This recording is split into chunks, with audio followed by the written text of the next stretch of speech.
Chapter 85. After punching Hu Xiaofeng to her heart's content, Su Yiyan felt a little better after venting some of her grievances from 2 lifetimes. She let out a sigh of relief, tidied up her slightly messy clothes, and instantly changed from a domineering flower back to a cute little sweetheart. However, this little sweetheart's words were still full of hostility and threat. "Remember to respectfully call me and Qinhuan uncle and aunt when you see us in the future. Otherwise, I'll cripple you every time I see you." After saying this, Su Yiyan did not even look at Hu Xiaofeng, and hurriedly left in her high heels. Not long after she left, Yu Zian sneaked out from around the corner. Looking down at Hu Xiaofeng, who was not sure if he was alive or dead, he vented his anger and cursed, "Serves you right." After Su Yiyan left, she did not stay outside for long, and quickly returned to the pet shop. The moment she saw Hu Qinhuan, Su Yiyan's originally restless heart finally calmed down completely, and the smile on her face became more genuine. "Did you wait long? My stomach suddenly felt a little uncomfortable, so I stayed a little longer." "You don't have to apologize. Are you still feeling uncomfortable?" Su Yiyan was stunned for a moment before she realized that Hu Qinhuan was asking her if she still felt uncomfortable with her stomach. She did not know why, but her eyes suddenly felt a little sore. God was really unfair. Why should such a good person be looked down upon and slandered by others because of the harm she had suffered in the past? Thinking of this, Su Yiyan felt a little regretful. She should have kicked that scum a few more times. If Yu Zian, who was busy cleaning up the mess, knew what Su Yiyan was thinking at that moment, he would probably sigh and say, "Young mistress, if you kicked him a few more times, he would really die." "It's okay, I don't feel uncomfortable anymore." "Did you see anything else just now?" "No, I'm not very familiar with these things." "Then forget it, these things are enough for them to play with. Let's go back. Dun Dun must be waiting for us at home." Hu Qinhuan was not in a hurry to answer. Instead, she glanced at Yu Zian, who had just returned with Su Yiyan. After receiving an affirmative nod from the other party, he replied with a faint smile, "All right." Su Yiyan and Su Yiyan got rid of the eyesore and happily went home with the small gifts they had chosen. On the other hand, Wen Jingping, who was finally able to get some fresh air, followed Hu Xiaofeng to the shopping mall to pick out clothes, was not so lucky. She waited in the clothing store for a long time, but Hu Xiaofeng didn't come back. She called him several times, but no one answered. In the end, he could only change out of the clothes he had chosen under the waiter's meaningful gaze and leave in a sorry state. After coming out of the clothing store, Wen Jingping's entire face was dark. She suppressed her anger and took out her phone to call Hu Xiaofeng again. Of course, the call didn't go through again. Wen Jingping was so angry that her teeth itched. She directly blocked Hu Xiaofeng's phone number. She opened her contact list and wanted to call a friend over to pick her up. However, a private message suddenly popped up in the back end of her live stream room. The content of the private message was not unfamiliar to her. The general idea was that someone in the gourmet area had plagiarized her live stream and had gained the support of many people. At first, Wen Jingping didn't pay much attention to it. She felt that no matter what, these people couldn't be a threat to her. They were just imitating others. Until she saw the holographic image of the spicy boiled fish at the end of the private message, when Jingping's pupils shrank. The hand holding the phone trembled. Chapter 86. Su Yiyan didn't know that Wen Jingping had noticed her with just a holographic projection and was afraid of her. Sure enough, Dun Dun liked the small gifts that the two of them brought back. As soon as they were handed to it, it pounced on it and hugged it tightly. Su Yiyan took the opportunity to stuff the dog and the gifts into Hu Qinhuan's hands and let him bring them home. Poor Dun Dun was given away again after returning home for a few hours. Before it left, it almost cried, threw a tantrum, and acted cute. It clung tightly to its owner's sleeves and refused to let go. Helpless, its owner had a stepfather. She had long changed from a biological mother to a stepmother. No matter how shamelessly it threw a tantrum, it couldn't beat a soft call from its stepfather. Chi-Chi's flight is tomorrow morning. I have to pick her up. Let's have lunch together. Okay.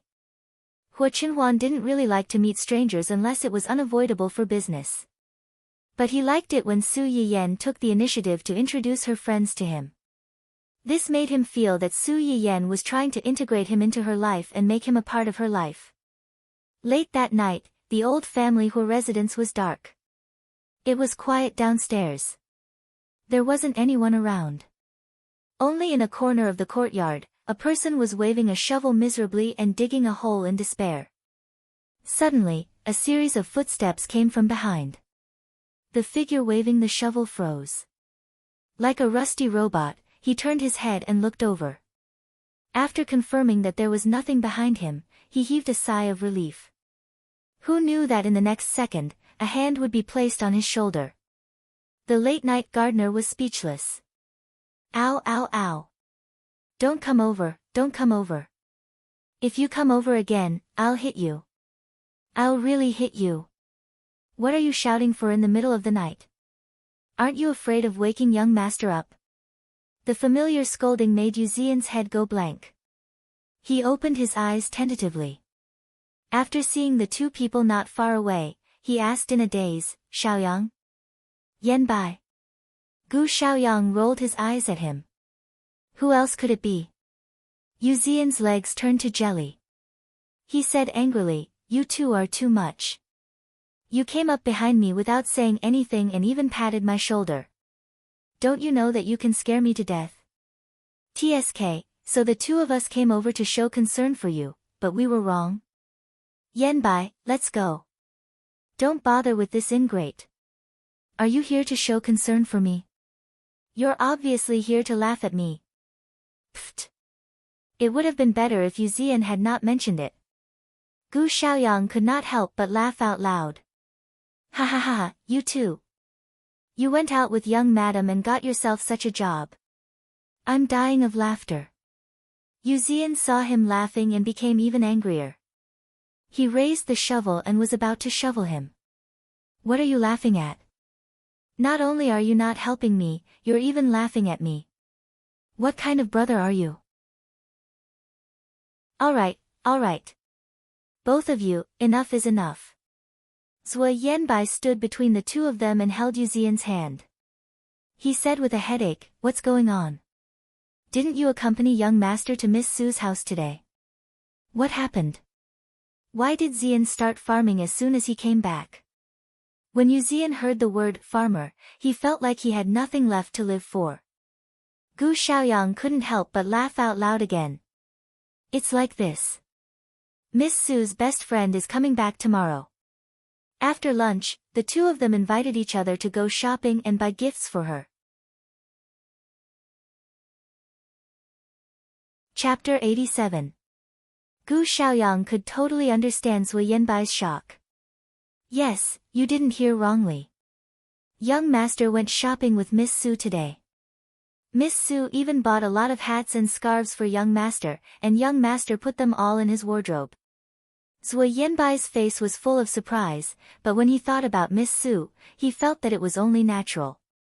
In this world, only Miss Su could make their young master change for her willingly. If you want to go shopping, then go shopping. Young master won't punish you for no reason. Did you do something to make young master angry? Yu Zian looked embarrassed. Gu Xiaoyang coughed softly and said in disgust, speaking of which, the culprit is actually Hua Xiaofeng. What does this have to do with Hua Xiaofeng? Yu Zian's face darkened. He told Gu Xiaofeng about how Hua Xiaofeng bribed a customer in the pet shop to pour water on Su Yiyan, forcing Su Yiyan to go to the bathroom to clean up. Then, he followed Su Yiyan all the way to the bathroom door and said a lot of disgusting things to her.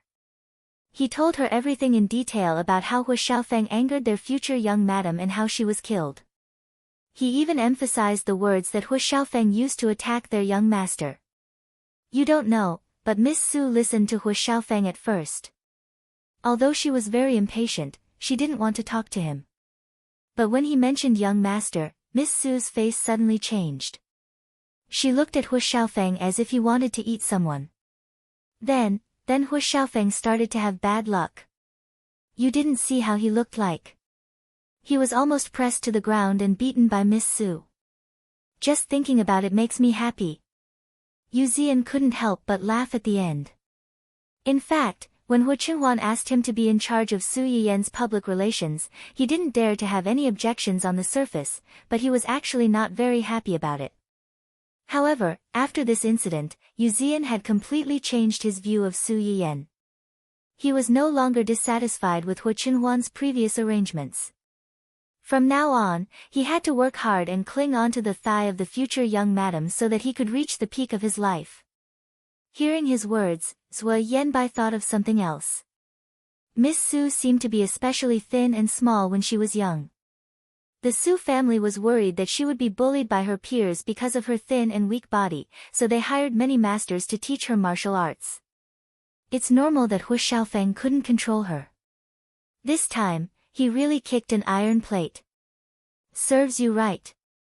You weren't there at the time, but I heard it clearly. It was his parents who begged Miss Su's parents to betroth Miss Su to him. In the end, they accused Miss Su of still having feelings for him and pretended to persuade Miss Su not to be with young master. Did they really think that no one knew what their family was up to? The Su family took the initiative to marry our young master. Hua Qihan probably can't even sleep well now, right? He even said that he was destined to be with that mistress, and that he could be friends with Miss Su even if they couldn't be husband and wife. I almost vomited when I heard it, let alone Miss Su. She's probably disgusted.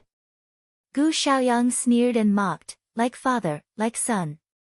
Don't their family have done enough disgusting things? Chapter 88. Yu Zian rubbed his nose guiltily and laughed dryly. Aren't I just curious? Don't you dare say that you're not curious about Miss Su's feelings towards Hu Xiaofeng at all. What do you think of our young master? The two of them choked, unable to refute. They were indeed curious about Su Yiyan's feelings towards Hu Qinhuan. When Hu Xiaofeng broke off the engagement, she suddenly announced that she wanted to marry Hu Qinhuan. It was quite thought-provoking. Not to mention Hu Xiaofeng's wishful thinking, they also had doubts in their hearts before this. They were worried that Su Yiyan's decision was just a spur-of-the-moment decision, a means for her to take revenge on the family Hua and Hu Xiaofeng. This was also the main reason why Yu Zian didn't jump out to help at the start, but instead sat on the sidelines and watched for a long time. He wanted to see how Su Yiyan would react to Hu Xiaofeng, and how she would react to his words. Most importantly, when the other party mentioned Hu Qinhuan, would she choose to silently agree or take the initiative to defend him? The results of his probing were delightful, but he also paid a painful price for it. Moreover, didn't Miss Su come out unscathed in the end? Don't think that he didn't notice that when he told her what Su Yiyan said to Hu Xiaofeng to defend him, his eyes were filled with adoration. After all, he had been by Hu Qinhuan's side for more than 10 years. How could Yu Zian not see that his young master was secretly happy under his expressionless face? In other words, in the end, the two young lovers were happy, but the one who was hurt was him, a single dog. It was really a tragedy. If Miss Su wasn't fine, do you think young master would just punish you as simple as farming? He would have sent you to the border and let you fend for yourself. Yu Zian was just saying it, he didn't really have much of an opinion about the punishment. What he cared more about was, oh, of all the things Miss Su likes, why does she have to like blue roses? This is great. Young master wants me to plant blue roses in this courtyard, and I have to plant them all. How long do I have to be busy for? Alright, be content. It's good enough that young master didn't ask you to plant blue roses in the manor. Yu Zian shuddered when he imagined the consequences. Even the small garden in front of him seemed much more pleasing to the eye. Zhuo Yanbai saw the look of fear on his face and tried to hold back her laughter. By the way, what happened to Hu Xiaofeng and the person who poured water on Miss Su in the pet shop? What else can we do? To dare to casually take a stranger's money and help him lure a girl out, he's either stupid or greedy by nature. I'm the best at dealing with such people. Since Gu Xiaoyang had said so much, the two of them could roughly guess what happened to that person, so they didn't ask any more questions. As for Hu Xiaofeng, Yu Zian chuckled. At that time, I saw it clearly. Young madam kicked him 3 or 4 times. She didn't hold back at all. It's best to kick that bastard until he can no longer have sex. Let's see if he dares to talk about young master's disability in the future. Every time I see him, I'll beat him up. Humph. Gu Xiaoyang and Zui Yanbai froze for a moment and shuddered unconsciously.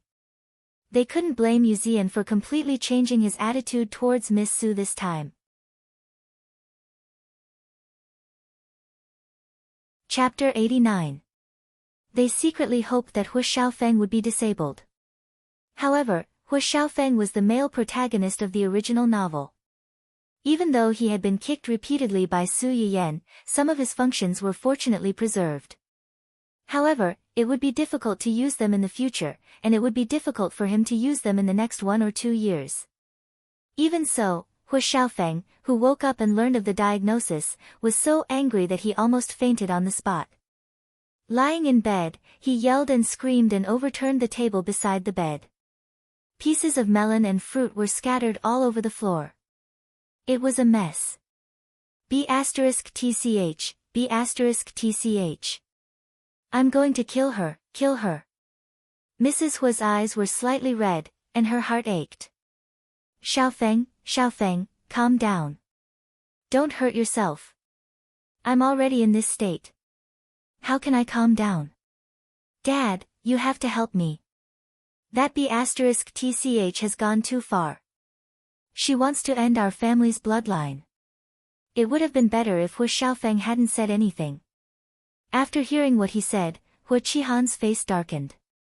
He picked up a glass that had survived and threw it directly at Hu Xiaofeng.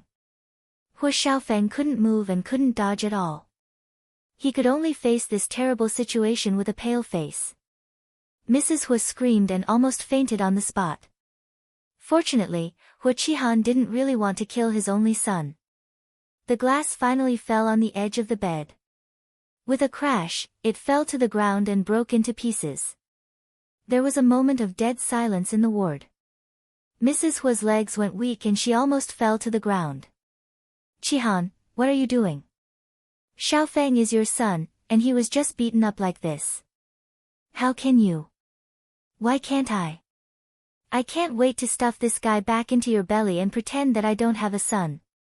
How can you say such a thing? Why can't I say it? Ask your good son what he has done. Mrs. Hu choked. Even if he did something wrong, that little B*TCH shouldn't have hit him like that. It's considered light that they beat her up like this.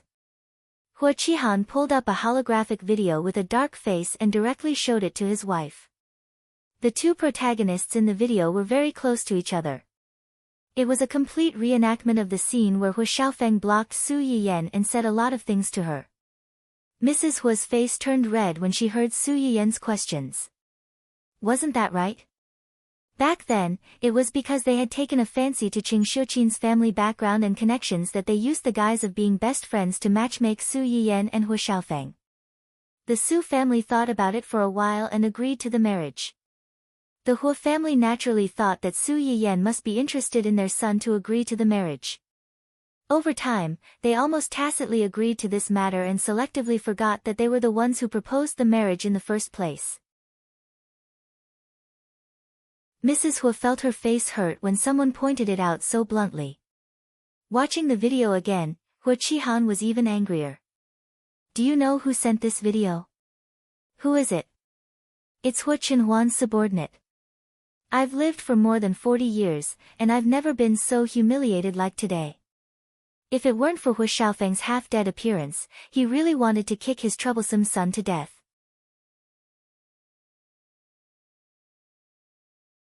Chapter 90. Hu Xiaofeng's face turned pale when he saw the video. He said in disbelief, Uncle. Uncle's people sent this? How could Uncle's people have this video? Then they also know what I said about Uncle. Now you know what fear is. Why didn't you think before you said it? Hua Qihan was really angry with his stupid son. They were indeed laughing at Hua Qinhuan's disability in their hearts. Jokes aside, no one dared to say it out loud. This stupid thing mocked and ridiculed in front of someone's fiancé. Who else would they hit if not you? What angered him the most was that even he, an outsider, could see that when Hua Xiaofeng first said those words, Su Yiyan's expression was very impatient and full of sarcasm and disdain. However, this stupid thing seemed to be blind and expressed his magnanimity one-sidedly. In the end, he even involved the topic of Hua Qinhuan. What a pig's brain! If Hua Qinhuan released this video, not only would Hua Xiaofeng become a laughing stock, but he, as his father, would also become a laughing stock. Stay in the hospital for treatment for the next few days. After you're discharged, stay at home and rest well. Don't worry about the company's affairs. Hua Xiaofeng and his mother's faces changed drastically. Mrs. Hua couldn't help but scream, "Qihan, you can't do this. Xiaofeng just joined the company not long ago. What will the others think of him? What will the others say when he returns to the company in the future? Help him think of a way, think of a way. Think of a way. I can't even protect myself. How can I protect such a stupid thing? Do you think our family is not dying fast enough? They planned it. They must have planned it. This is a conspiracy, Dad. This must be Hua Qinhuan's conspiracy.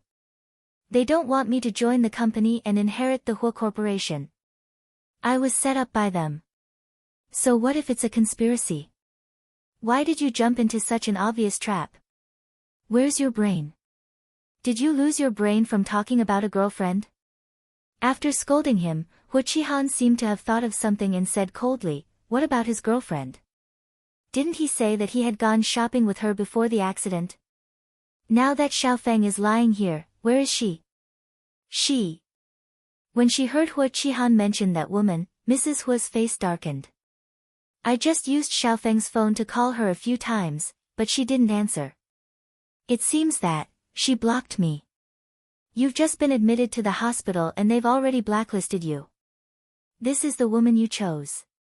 With that, Hua Qihan left with a cold face, leaving Mrs. Hua and Hua Xiaofeng at a loss.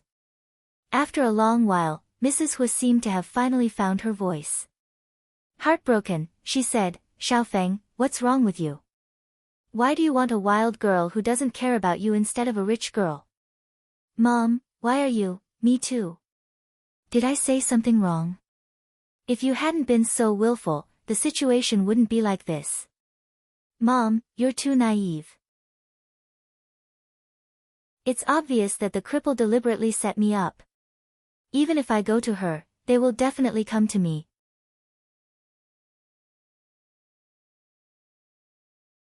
Chapter 91. If it weren't for his actions, Su Yiyan wouldn't even have met him, let alone set him up. However, Mrs. Hua, who was used to listening to her son's every word, did not suspect anything. She even resented Su Yiyan and Qing Shuqin because of this.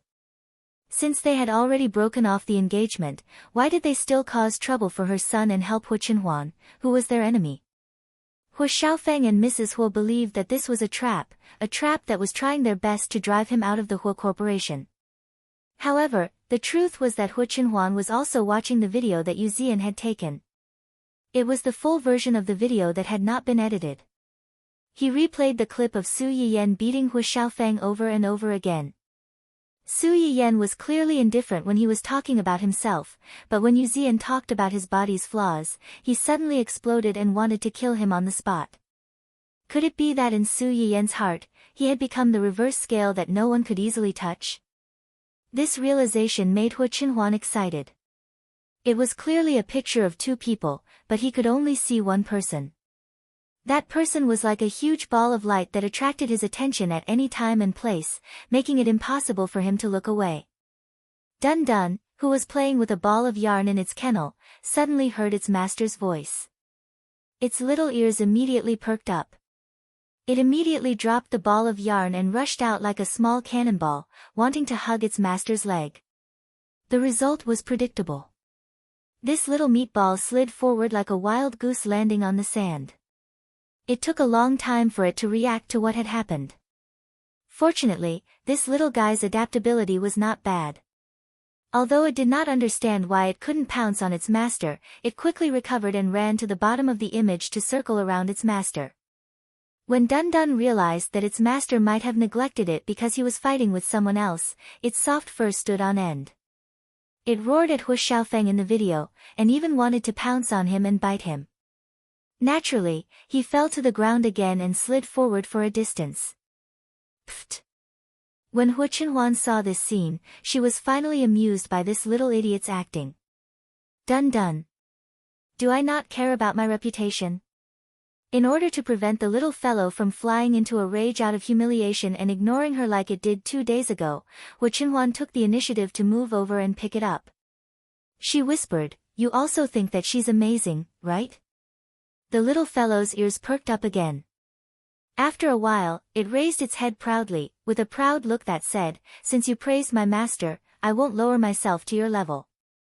Hu Qinhuan smiled slightly and reached out to rub the little fellow's fluffy head. "Tomorrow, I'll take you to see your Huahua." The little fellow's head suddenly rose up, and its 2 paws proactively rested on Hu Qinhuan's arm. Its black grape-like round eyes stared at Hu Qinhuan, shining with excitement and joy, as if it was asking, "Really? Is that true?" Hu Qinhuan, whose treatment had suddenly increased by several times, was startled. She laughed and said, "This happy look is very similar to your master. People say that pets follow their masters. It seems that it's not unreasonable." Dun Dun didn't understand what he said, and tilted its head in confusion. "Be good tonight. Tomorrow, I'll take you to see your Huahua."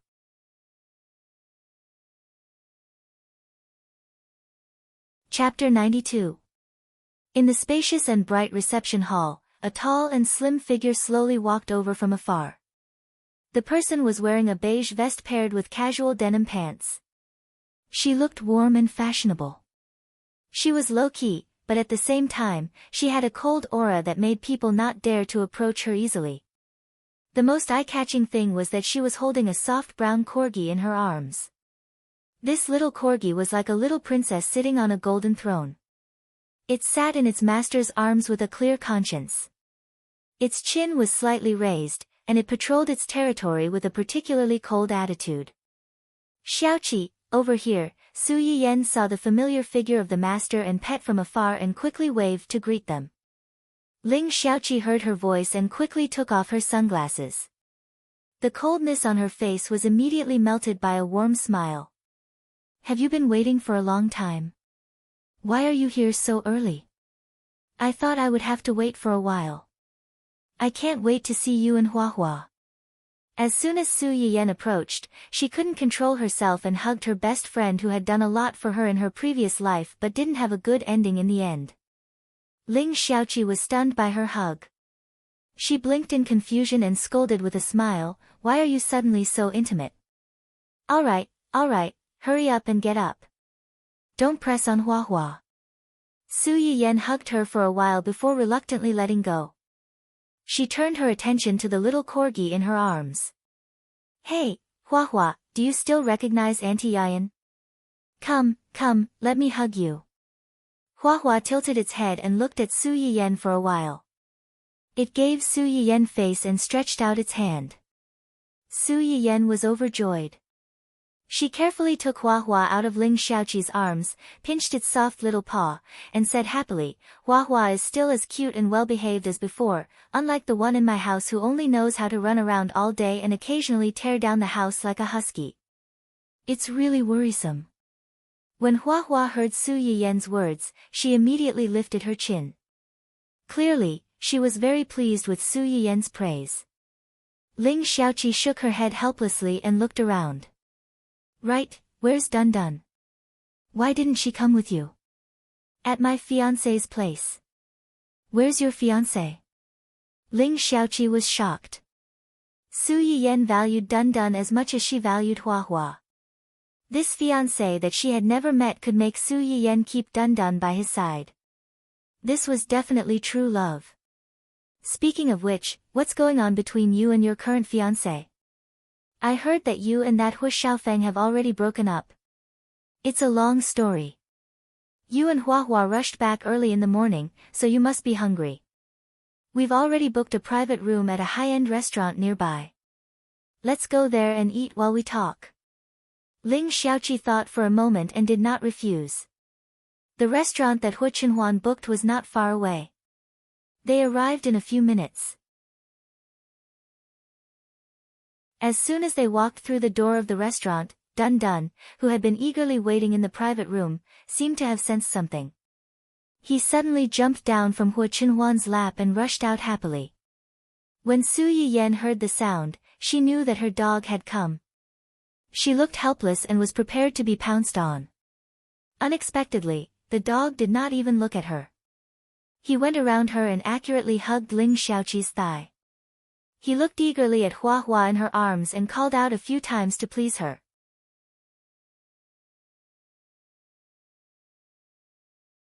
Chapter 93. This is Dun Dun. Ling Xiaoqi was stunned for a moment before she recognized the dog that was hugging her thigh the moment they met. It was Su Yiyan's Zai Zai that she had mentioned not long ago. Dun Dun has become so strong in just a few months. When Dun Dun heard the praise of its future mother-in-law, it barked even more happily, vowing to attract the attention of its future wife. Unfortunately, Hua Hua, who was nestled in its owner's arms, only glanced at it coldly and disdainfully when it heard its owner praising another dog.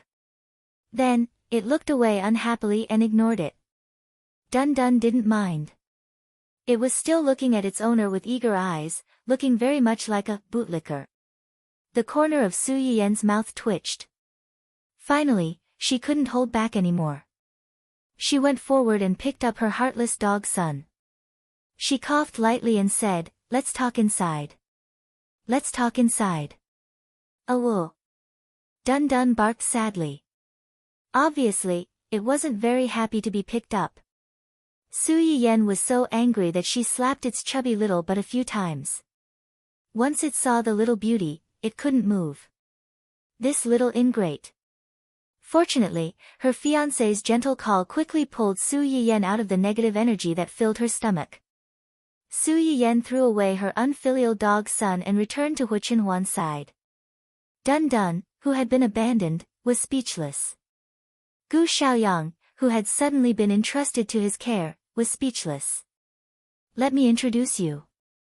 This is my fiancé, Hu Chenhuan. Chenhuan, this is the friend I told you about before, Ling Xiaoqi." Hu Chenhuan shook Su Yiyan's hand and nodded politely at Ling Xiaoqi. "Hello, Miss Ling." "Hello." Ling Xiaoqi looked at Hu Chenhuan with surprise and curiosity. When she was overseas, she had heard from Su Yiyan that her fiancé was Hu Xiaofeng's uncle. She had estimated his age to be in his early 30s. But now that they had met him, they realized that he was in his early 30s. If he were to say that he was the same age as Su Yiyan, they might even believe it. Ling Xiaoqi had met Hu Xiaofeng once before, but she didn't have a good impression of him. Now that he saw Hu Chenhuan, he couldn't help but compare him to Hu Xiaofeng. With this comparison, she suddenly understood why Su Yiyan wanted to change her fiancé. Not to mention his appearance and temperament, just by looking at the way the person in front of her faced Su Yiyan, she could tell that he loved her very much and cared about her very much. As long as she was there, he would not see anyone else in his eyes. Just this point alone made him 100 times better than that arrogant Hu Xiaofeng. The only regrettable thing was, Ling Xiaoqi looked at Hu Chenhuan's seat with pity. Hu Chenhuan saw Ling Xiaoqi sizing him up, but he didn't feel offended. Over the years, many people had looked at him with malice. This kind of pity was already considered very kind. Su Yiyan saw that the two of them didn't dislike each other, so she was slightly relieved. She smiled faintly and said, "Take a seat first." "Have you ordered?" "I ordered some. You can decide the rest." Su Yiyan nodded and handed the menu to Ling Xiaoqi. "He booked the private room today, and he's also the one who invited the guests. Feel free to order whatever you want. You don't have to be polite with him." Hu Chenhuan smiled helplessly, but more than that, he was indulging her. Ling Xiaoqi's impression of Hu Chenhuan improved. She was only Su Yiyan's friend, but Hu Chenhuan was willing to make such thoughtful arrangements to receive her. It was obvious that he loved her because he loved her.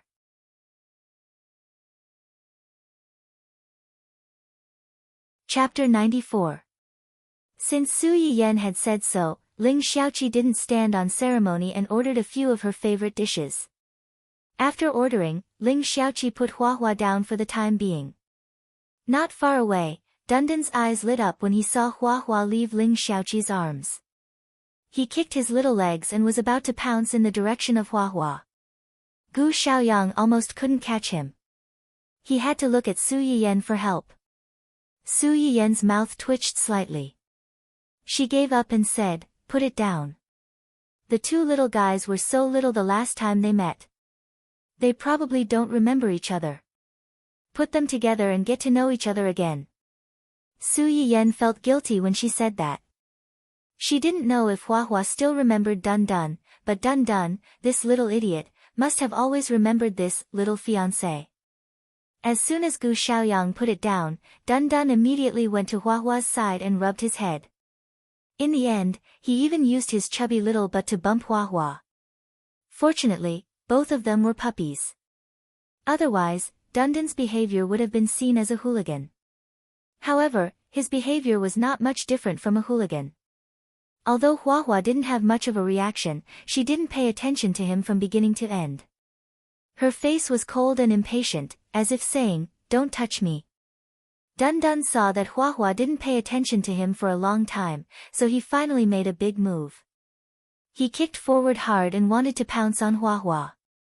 Huahua was instantly irritated. She screamed and bent her body into an arch shape. Then, she pounced on Dun Dun and attacked with both hands. In a moment, Dun Dun was rewarded with countless 9 white bone claws. The brown dog's fur was scattered all over the place. Soon, it was all over the ground. Dun Dun was also stunned by the beating. Before he could resist, he was stepped on by his wife and couldn't turn over. Su Yiyan and the others were caught off guard and witnessed a dog version of domestic violence. This big battle, or rather, this one-sided beating, ended with Dun Dun lying on the ground in a daze, not knowing what to do. Huahua's right front leg was pressed on its dog face, and its chin was raised high, as if it was a tyrant punching a bully and kicking a hoodlum. The battle ended with Dun Dun Su Yiyan, Ling Xiaoqi, the onlookers. Ling Xiaoqi was the first to react. She waved at her dog and said, "Ahem. Huahua, get off Dun Dun and come here." Although Huahua was still enjoying the thrill of stepping on Dun Dun, it obediently returned to Ling Xiaoqi when it heard its owner's call. Su Yiyan breathed a sigh of relief when she saw this. She reached out and poked Dun Dun, who was still lying on the ground like a corpse, as if she expected better from him. "Look at you, being beaten by your own wife. Losing the first battle has already determined your position in the family. Sorry, Huahua has been spoiled by me. She's usually not so fierce." Ling Xiaoqi and Su Yiyan had a good relationship. If only the two of them were present today, they would definitely treat this as a small fight between dogs. They might even get together and talk about it. But there were other people in the house, and according to what Su Yiyan said, Dun Dun was now under Hu Chenhuan's care. Ling Xiaoqi couldn't help but feel a little embarrassed when this happened.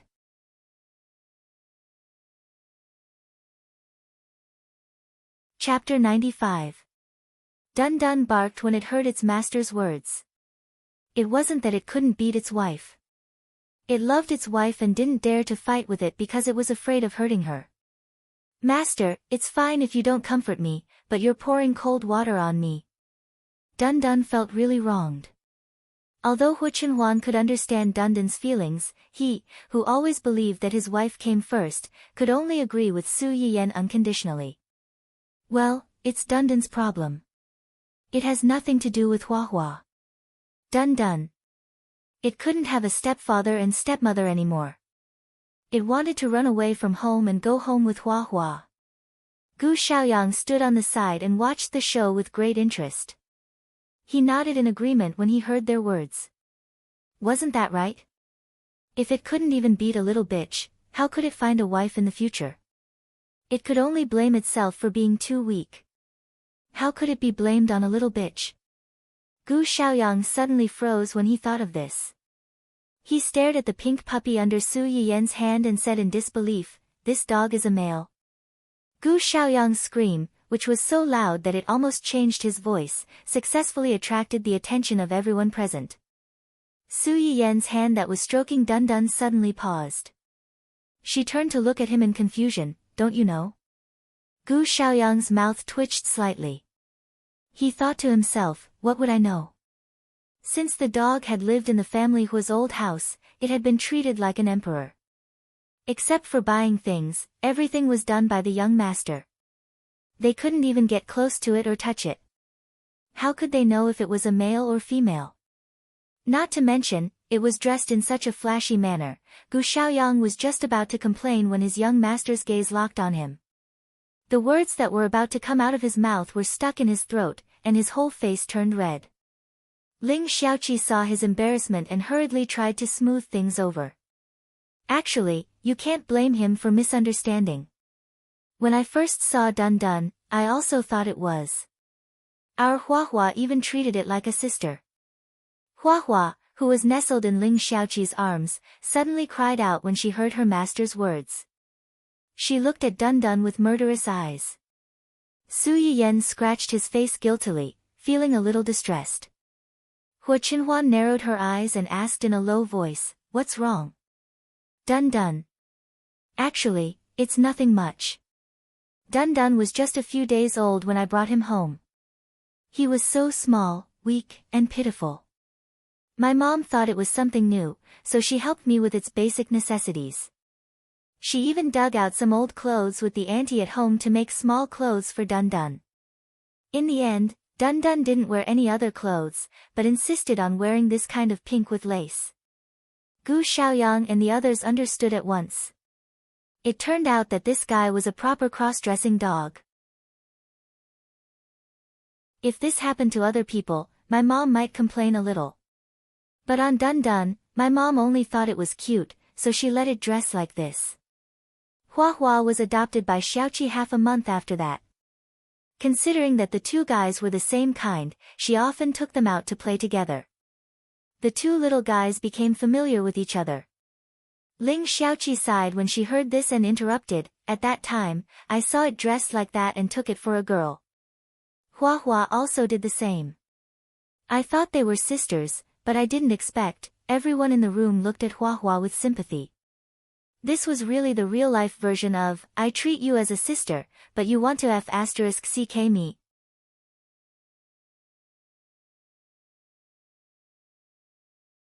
Chapter 96. Gu Xiaoyang looked at Huahua as if he was looking at an innocent woman who had been molested by a bully, and Dun Dun was that bully. Dun Dun, the cross-dressing bully, bully Dun Dun, woof woof woof, woo. Dun Dun rubbed against Ling Xiaoqi and reached out his paw to touch Huahua. As expected, he received another round of beating, and his brown fur fluttered like snowflakes in the air again. What was worse was that this time, under Huahua's paw, a tuft of fur on Dun Dun's head was completely used up, and a small part of it collapsed, revealing his tender skin. To put it bluntly, he was bald. Pfft! Ha ha ha! Su Yiyen laughed out loud when she saw this scene. Hua Qinhuan held her shoulders to prevent her from laughing too hard and falling off the chair. However, his eyes were also gleaming with schadenfreude, just like Su Yiyen's. Dun Dun listened to its owner's laughter, and its round eyes were full of confusion. Finally, perhaps it felt a little cold on top of its head, so it turned to look at the glass door in the private room and saw the familiar yet strange bald dog. Dun Dun tilted its head in confusion, and the bald dog tilted its head as well.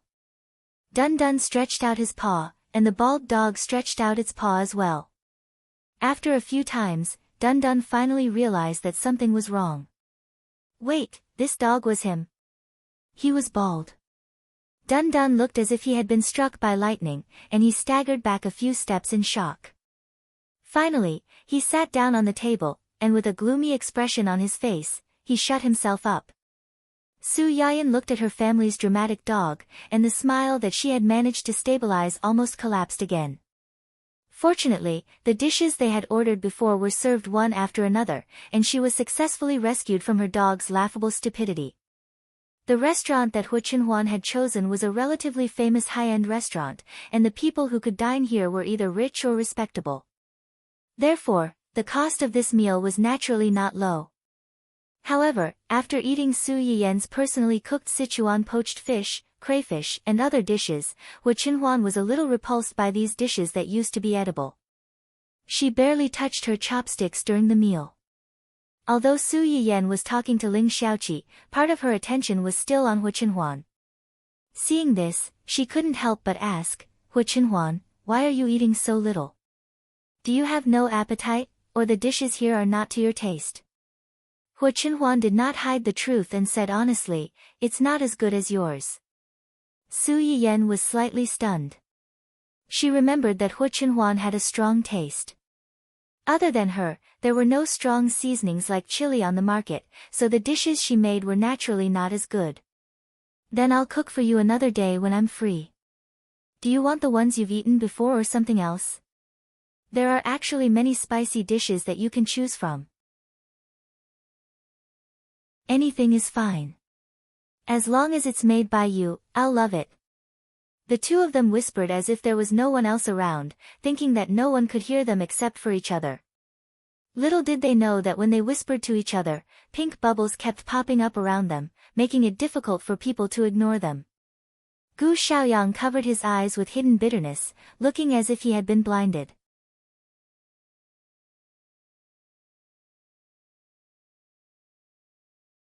Chapter 97. While you were abroad, I learned a thing or two from Aunt Li. If you want to eat it, I'll make some for you to try when I'm free. Ling Xiaoqi's expression stiffened slightly, and she said rudely, "Are you sure you want me to try it and not test for poison?" It was no wonder that Ling Xiaoqi had such an idea. Everyone knew how precious a chef, especially a good chef, was in this era. For a chef, cooking skills and recipes were the foundation of their livelihood. Even their employer could not make them hand over these things. Aunt Li was the cook of the Su family, but Ling Xiaoqi did not believe that she was willing to teach Su Yiyan cooking skills. Su Yiyan knew what she was thinking when she saw her reaction. She snorted and said, "It's up to you whether you want to eat it or not. There are many people who want to eat my dishes now." Ling Xiaoqi laughed but did not ask any more questions. She just treated it as a little fun between the two of them. After lunch, Hu Chenhuan walked in front with Dun Dun, while Su Yiyan accompanied Ling Xiaoqi and followed behind. Ling Xiaoqi glanced at Hu Chenhuan, who got along well with Dun Dun, and suddenly said, "Yiyan, after I came back this time, I feel that you have changed a little." Su Yiyan's heart suddenly thumped. "What changed?" "I can't tell. I just feel that you're a little different from before." Su Yiyan's mood was a little complicated. She was suddenly reborn. Although her temperament did not change drastically, her attitude towards some people was indeed very different from before. She just did not expect that the first person to notice that she was different from before was not her family, nor was it Hu Chenhuan, but her best friend who had been separated from her for several months before this. Was it because onlookers saw more clearly, or had they actually already noticed that she was different, but did not say it out loud like Ling Xiaoqi? "But I can feel that you're still you. You're still the you I'm familiar with." Su Yiyan breathed a sigh of relief and said with a faint smile, "Yes, I've always been the Su Yiyan you're familiar with. This will never change. As for the change you mentioned, you can understand it as a person who is about to enter the hall of marriage has grown up and matured." Ling Xiaoqi accepted this explanation and agreed, "If that's the case, it's not a bad thing that you've changed a little. At the very least, I have a better eye for people now."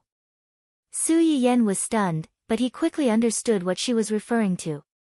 He joked, "Just a little. All right, it's a lot. However, you still haven't told me why you suddenly broke off your engagement with Hu Xiaofeng and got engaged with his uncle so suddenly. Is there something I don't know about?" Su Yiyan thought that it was true. Previously, Ling Xiaoqi was abroad, so she did not tell her too much. She only told her that her engagement with Hu Xiaofeng was broken, and that she was engaged to another man who was in love with her. The wedding date was unchanged, and she had to come back early to be her bridesmaid. Perhaps because of this, Ling Xiaoqi, who originally planned to come back before the wedding, suddenly came back a month early to clarify the matter. It's not that I suddenly understood and broke off my engagement with him. It's that he took a fancy to a girl, and in front of many people, he made a fuss and asked me to help them. As kind-hearted as I am, I naturally chose to help them when I encountered such a situation.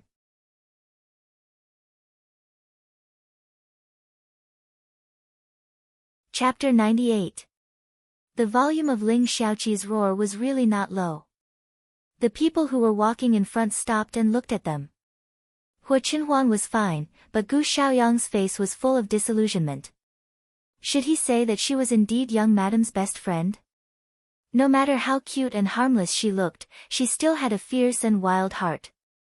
Once she opened her mouth, all the pretense of gentleness was destroyed.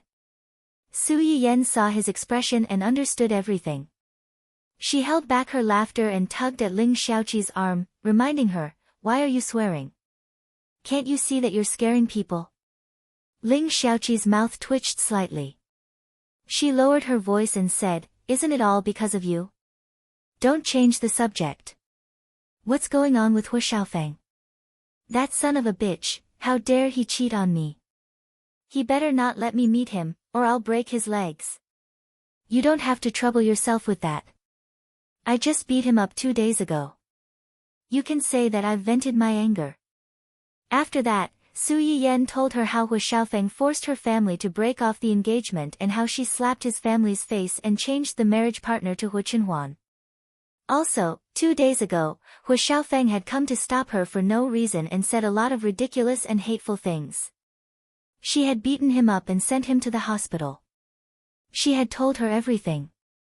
Ling Xiaoqi was furious when she heard that. She wished she could travel back in time to a few days ago and beat Hu Xiaofeng up with Su Yiyan until his mother could not recognize him. He's gone too far, he's gone too far. Doesn't he know whether he has a fiancé or not? Since he has someone he likes, why didn't he break off the engagement with you earlier? He begged you in front of so many people with his so-called true love. He's acting like AB*TCH. Does he think he hasn't lost enough face and wants to drag you down with him? He actually has the face to say that he and that mistress are true love. Even if they don't become husband and wife, they can still be friends.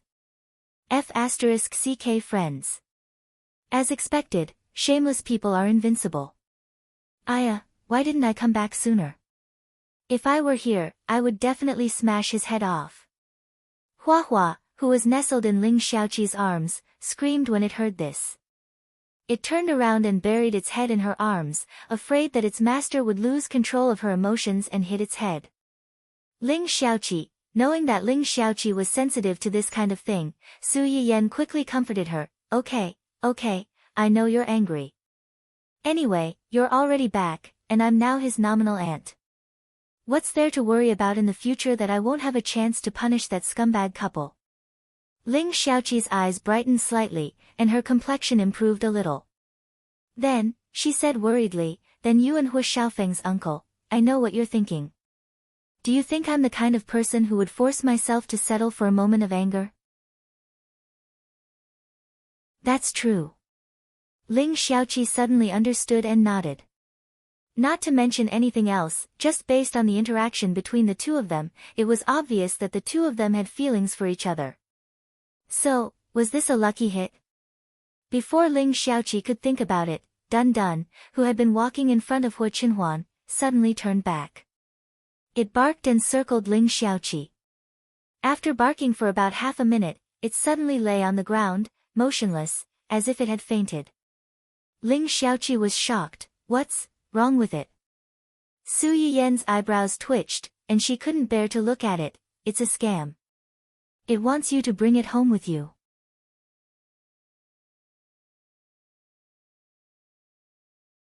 Chapter 99. In the end, Dun Dun did not succeed. Originally, Ling Xiaoqi had begun to hesitate whether to bring it along. Su Yiyan also expressed that she did not want this traitorous dog.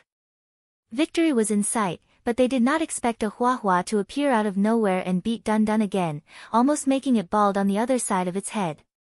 In the end, it even kicked it out of Ling Xiaoqi's arms, patted its butt, and left with its owner, not taking a single strand of dog hair with it. Dun Dun did not succeed in the scam and was almost beaten into a bald dog by its future wife. The whole dog was dispirited. It lay on the ground and looked at the back of the Huahua with tears in its eyes. Those who did not know would think that it was going to part ways with the other party forever. Su Yiyan was angry and amused at the same time. After they left, she immediately pulled up an emoji of a throwing a dog in front of Dun Dun. Little ingrate, if you are so useless, I don't want you anymore. Just like this, I will throw you out. Dun Dun looked at the dog that was as meaty as it was thrown into the river by its owner. There was an emoji of, Daddy doesn't want you anymore, next to it. Its face was cold, and it was not threatened at all. Su Yiyan was angry, but Hu Qinhuan was very calm. She even taught it, if you like her, continue to chase her until she also likes you. If you are like this after just a little setback, you might as well give up now. Woof woof woof. Hu Qinhuan's words seemed to irritate Dun Dun. It suddenly raised its head and barked at Hu Qinhuan a few times. Hu Qinhuan's expression did not change. She said in a low voice, "What's the use of barking at me? Am I wrong?" Woof woof woof, since you don't want to give up, then stay here and find a way to make her like you. Woof woof woof, you still have to ask me. Can't you use your brain? You are the one who wants to chase her, not me. Woof woof woof, I don't need it. We're in love with each other, unlike you. It's unrequited love. Hee hee. Su Yiyan. Hey, how are you two communicating across species? What happened to the two of you when I wasn't around these past few days? But no matter what, after Hu Qinhuan and Dun Dun's conversation, Dun Dun finally recovered. He even leaned against the car window and stared at the bald part of his head sadly, which made Gu Xiaoyang's eyelids twitch. This dog was indeed a demon. Hu Qinhuan had just finished lecturing Dun Dun when a faint sigh came from beside her. You're so clear and logical when it comes to educating others, but why are you backing down when it's your turn? Hu Qinhuan's body trembled. She subconsciously clenched her fists and said hoarsely, I won't. What? What you just said won't happen in the future. He now wished he could turn Su Yiyan into Thumbelina and hold her in his hands 24 hours a day. How could he watch someone who belonged to him be taken away by someone else like before? Su Yiyan took a few seconds to understand the meaning of Hu Qinhuan's words. Her eyes lit up, and she responded with great joy, okay. After receiving Ling Xiaoqi, Su Yiyan originally planned to accompany Hu Qinhuan for a while before going home.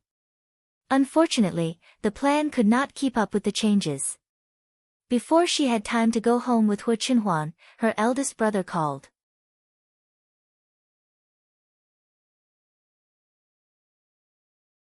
Chapter 100. Su Yiyan was dumbfounded when she received the news. She immediately rejected Hu Qinhuan's offer to send her home and hurried back alone. What a joke. Her grandfather already had a lot of opinions about this marriage. If she allowed them to meet without any preparation, as the middleman, she was afraid that she would explode on the spot. Su Yiyan hurried back home. The first thing she saw was the stern-looking old man sitting in the middle of her living room. Su Yiyan's eyes immediately reddened. Without thinking, she rushed over and hugged her grandfather as she cried. Before old Master Qing came, he had already planned to teach this lawless and mischievous granddaughter a lesson. He wanted her to know that she shouldn't joke about her lifelong happiness like this. However, no matter how much he had prepared himself, when he saw his precious granddaughter's tears, he threw them out of his mind. All that was left was his heartache and anxiety for her. Why are you crying? Did that little brat from the family who bully you? Tell Grandpa, and Grandpa will take you to settle the score with them. When Su Yiyen heard Old Master Cheng's words, her nose became even more sour. She hugged Old Master Cheng's hand tightly and choked out, "No, he's very good to me. He didn't bully me." Old Master Cheng's face was full of disbelief. "If he didn't bully you, then why are you crying like this? Don't be afraid. Grandpa is here. Grandpa is here. Tell Grandpa, and Grandpa will help you." "I really didn't. I just missed Grandpa too much. Now that I suddenly saw you, I couldn't help it, missed me." Old Master Cheng was caught off guard by this sudden sugar-coated bullet. He stared at Su Yiyen for a long time. After making sure that she really didn't suffer any grievances, he snorted coldly and said angrily, "You missed me, but you didn't come back to see me. You didn't even tell me before you made the decision to change your marriage partner. From what I see, you don't even care about your grandfather at all." When Su Yiyen heard this, she hurriedly said, "How could I not care about Grandpa? It was just too sudden." That's right, that's right. Not to mention you, Dad, even the few of us who were there at that time were a little confused." When Old Master Cheng heard his daughter's words, he immediately changed the topic and scolded, "Why are you in a daze? Yen Yen is young and immature, but you adults are also immature. Just let her do whatever she wants." Yes, yes, yes. It's our fault. We didn't stop her and let her do whatever she wanted. It's all our fault, all our fault. Judging from your tone, you think I've wronged you. Yen Yen used to be so obedient when he was with me. But this time, such a big thing happened. It must be because you adults failed to live up to expectations and caused trouble for her. Who else can I blame if not you? Qing Xiuqin. Sure enough, after having a granddaughter, his daughter had fallen out of favor. She really didn't want to take the blame for this. "Grandpa, don't blame my parents. I acted on my own accord. That day, something happened in the family Hua, and Mom and Dad were so angry that they lost their minds. They were so angry that they lost their minds, and so did you. In a fit of pique, you chose that one. Grandpa." Su Yiyen suddenly raised her voice and interrupted him. "I don't like people mentioning that word. I know Grandpa has some prejudice against him because of me, but I hope Grandpa can love the house and its crow. Can you give him some respect?"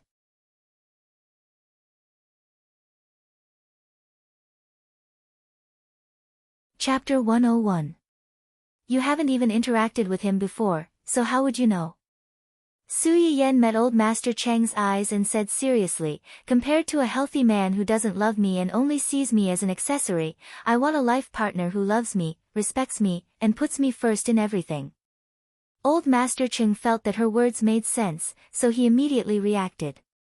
"Why do you have to choose between the two of them? There are so many good men in this world. I don't believe that my granddaughter, who is so outstanding, can't find a healthy man who meets your requirements. There are so many good men in this world, but no one will treat me better than him. I only want him, and I don't want anyone else." Old Master Cheng was completely speechless. He wanted to get angry, but when he met the eyes that were almost identical to his late wife's, the anger in his belly seemed to have been splashed with a bucket of cold water. With a snort, it was extinguished. "Are you serious?" "Yes." Su Yiyen didn't back down. "I'm very serious, so serious that I can't be more serious." He couldn't hit her, but he couldn't bear to scold her. Old Master Cheng held it in for a long time, then turned his face away unhappily. "Humph." When Su Yiyen saw his reaction, she immediately knew that she had passed most of his test. She quickly hugged his arm and said coquettishly, "Also, Grandpa, if you think about it this way, it's not completely bad for him. At least he can't beat me. If he really makes me angry, I can beat him down by myself. There's no need for you to stand up for me, is there? Humph, if he can't beat you, he naturally can't beat others. If he can't protect you, what's there to be proud of? He can't protect me, but I can protect him. If he can't beat me, then it's fine as long as I can, right? With my current skills, there shouldn't be many people who can beat me, right? Old Master Cheng was speechless. What she said made sense, and he couldn't refute it. Old Master Cheng, who was completely choked, snorted coldly. He stood up with the help of his walking stick and shouted at Su Yuxuan to take him to his room, completely ignoring Su Yiyan. As soon as the old man left, the tense atmosphere in the hall finally eased. Qin Shueru, who was Su Yiyan's aunt, heaved a sigh of relief. Only then was she able to speak to Su Yiyan for the first time. I'm afraid that you're the only one in our family who dares to speak to the old master like that. Su Yiyan couldn't help but laugh when she heard that. Grandpa only looks strict, but his heart is still very soft. Qin Shueru smiled and declined to comment. The old man was famous for his strictness, whether it was in their generation or the generation below.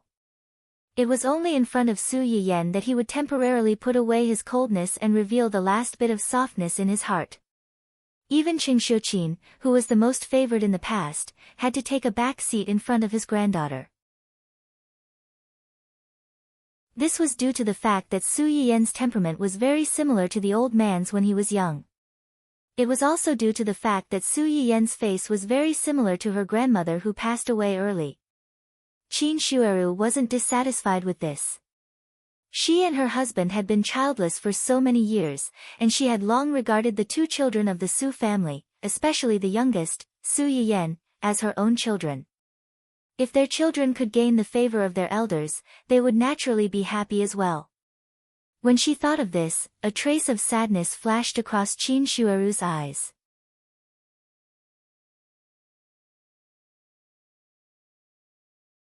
Chapter 102. As expected, Qin Shueru's attention was diverted. She smiled faintly and said, "The old man is in a hurry to come over. There are still many things to do at home, so your uncle stayed behind first. He will come over in 2 days after arranging the follow-up matters." In 2 days. Su Yiyan pondered for a moment and suddenly asked, "Auntie, is your anemia better? The weather has been cold recently. Do your hands and feet often feel cold? Did you bring more clothes this time? If not, I'll ask my mom to prepare more for you later. Don't catch a cold." Qing Xiuqin did not suspect anything and agreed, "Yes, yes, yes." Yan Yan is still the most thoughtful. The weather has been quite cold these few days. You must not have brought many clothes since you came early. I'll ask someone to send more thick clothes over later. If you need anything else, let me know. We're all family, so don't stand on ceremony. Qin Shueru was stunned when she heard Su Yiyan's words. She was a little surprised that Su Yiyan knew that she had been anemic recently. Her anemia started a month ago. At first, she only felt dizzy and could not lift her spirits to do anything. Later, not only did it turn into dizziness, but it was also accompanied by abdominal pain for no reason. She could not find anything even when she checked with the detector. Originally, she was depressed because she wanted to have a child. Her body was always so unwell, and her appetite was not very good. In less than half a month, her weight dropped by almost 5 kilograms.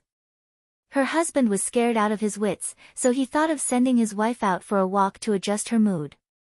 After Qin Shueru recovered from her surprise, she spontaneously found an excuse for Su Yiyan, thinking that her husband told her. She smiled and said, "I've been a little anemic recently. Maybe it's because I'm tired from running around with your uncle. It's hard for you to think about it. I'm fine, don't worry." Qin Shueru's words indirectly confirmed Su Yiyan's guess. She looked at her remaining favorability points in advance and sighed in relief. It's rare for Grandpa and Aunt to come here. Tonight, let me personally cook dinner to welcome you. Qin Shueru was shocked. Yan Yan can cook. Isn't that right? When Qing Xiuqin heard that Su Yiyan was going to cook for them personally, he said, "I don't know when this child learned these strange things, and she even hid them from us. If we hadn't seen her tinkering in the kitchen alone some time ago, we wouldn't have known. But fortunately, the food she cooks is not bad. It's just that she doesn't cook for us often. We've only eaten it once before. Tonight, thanks to you guys, we can at least try her cooking again. Ching Xiuqin spoke in a plaintive tone, but Qin Shueru thought that she was giving herself a heads up. She secretly decided that no matter how Su Yiyan's dishes tasted, she would pretend to like them very much. No matter what, she couldn't let down the child's good intentions. Su Yiyan did not know what Qin Shueru was thinking. He made a preview 2 hours in advance and posted the main content of today's live broadcast on the top of the live broadcast room. Su Yiyan had announced in her live broadcast the day before that the next live broadcast would not be scheduled, but once it was confirmed, it would be posted in the live broadcast room. At this time, there were still many viewers waiting in the live broadcast room regularly, waiting for her announcement. This time, the live broadcast preview really appeared, and they took a look at the content of the preview. Many people were stunned and went crazy.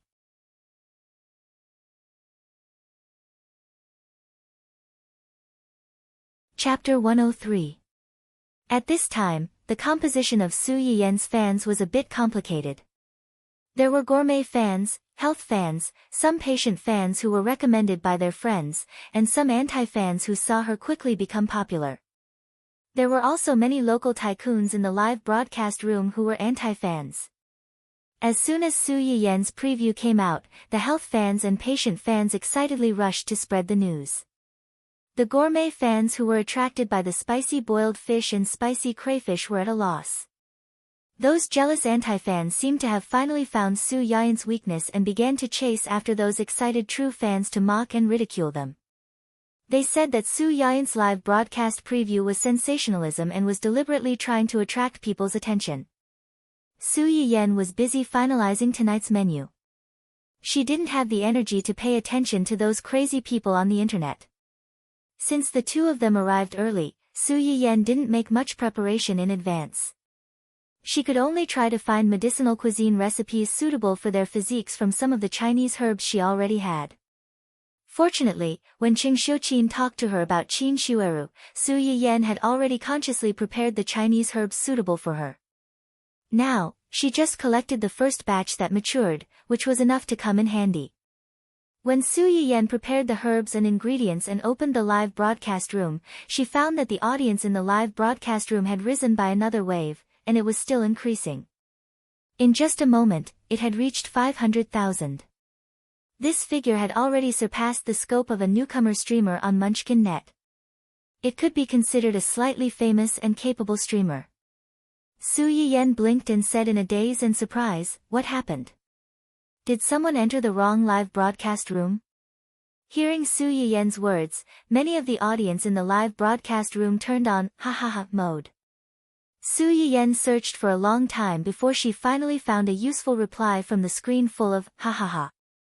It turned out that the spicy boiled fish and spicy crayfish that she made before were pushed to the public platform by Xiaoyuning Shi and others not long after she went offline. Although the recording screen was not as convenient as the live broadcast, where one could turn on the taste and smell simulator to taste it on the spot, the bright red dishes looked particularly appetizing. Coupled with the flattery from the live audience who had participated in the live broadcast, many people who had not watched the live broadcast could not help but drool at the recording screen. As soon as they heard that Su Yiyan had started a live broadcast, they immediately rushed over in groups. They were afraid that they would miss out on the delicacies that had been praised to the heavens. After figuring out the ins and outs of the matter, Su Yiyan breathed a sigh of relief. Yan Yan glanced at the upper right corner, where the number of viewers had increased by nearly 100,000 in just a few minutes. His eyes flashed, and he went straight to the point. "Hello, new viewers and old viewers who have watched my live streams. Welcome to Yan Yan's Little Kitchen. I'm your host, Yan Yan. There are elderly people at home today, so I have to make some dishes suitable for them." Old man. Wasn't it supposed to be a medicinal cuisine that could increase a woman's fertility? How did he become an old man? Although some of the audience members were doubtful, their words were still considered mild. However, the anti-fans were not so polite. They did not care how Su Yiyan would explain later and started to attack him in a sarcastic manner.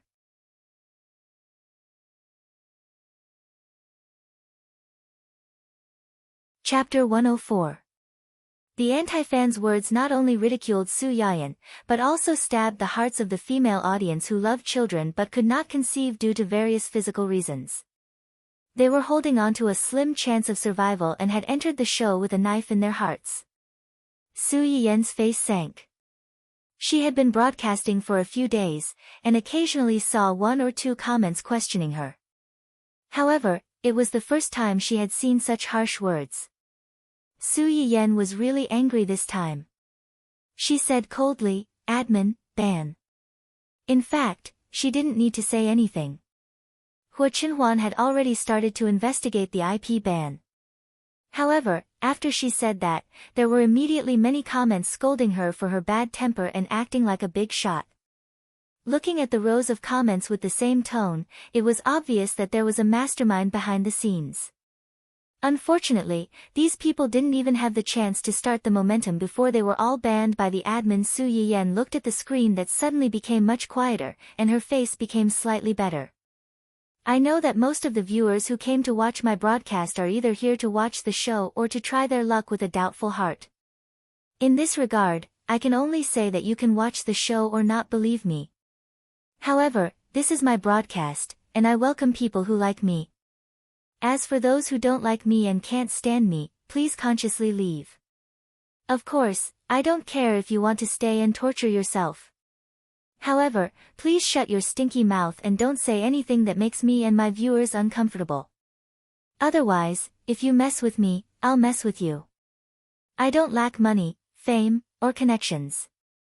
Before you touch me, you should consider whether your ability and background can bear the consequences of my anger. I'll say the ugly words first. I'm a very hard-hearted person. Even if you're half dead and kneeling to beg me to let you go, I won't be soft-hearted and forgive you. Su Yiyan's words not only scared the trolls who were still restless after their accounts were banned, but also scared many viewers in the broadcast. A portion of the audience felt that Su Yiyan's words were too harsh and chose to leave.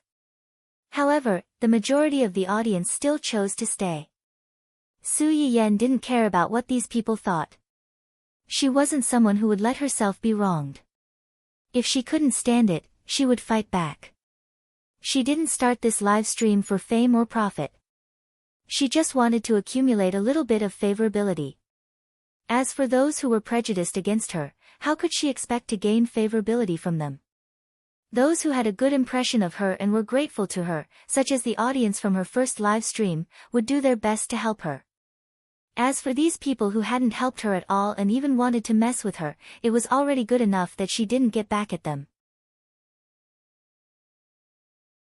Did they expect her to greet them with a smile? She didn't owe them anything. If there's nothing else, let's return to the main topic. Su Yiyan's voice successfully drew the attention of the remaining viewers, and the comments on the screen instantly became denser. Su Yiyan looked at the much more harmonious bullet screen, and the corners of her lips curled up again. She continued the words that she didn't finish before. There's an elderly at home today, so I'm preparing some dishes that are suitable for the elderly's stomach. Of course, there are also one or two soups and desserts that are more nourishing for girls.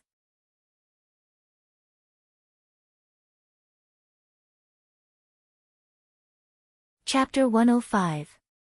As Su Yiyan spoke, he suddenly thought of something and said meaningfully, "As usual, the viewers who scolded the host in my live broadcast room will not participate in the lucky draw."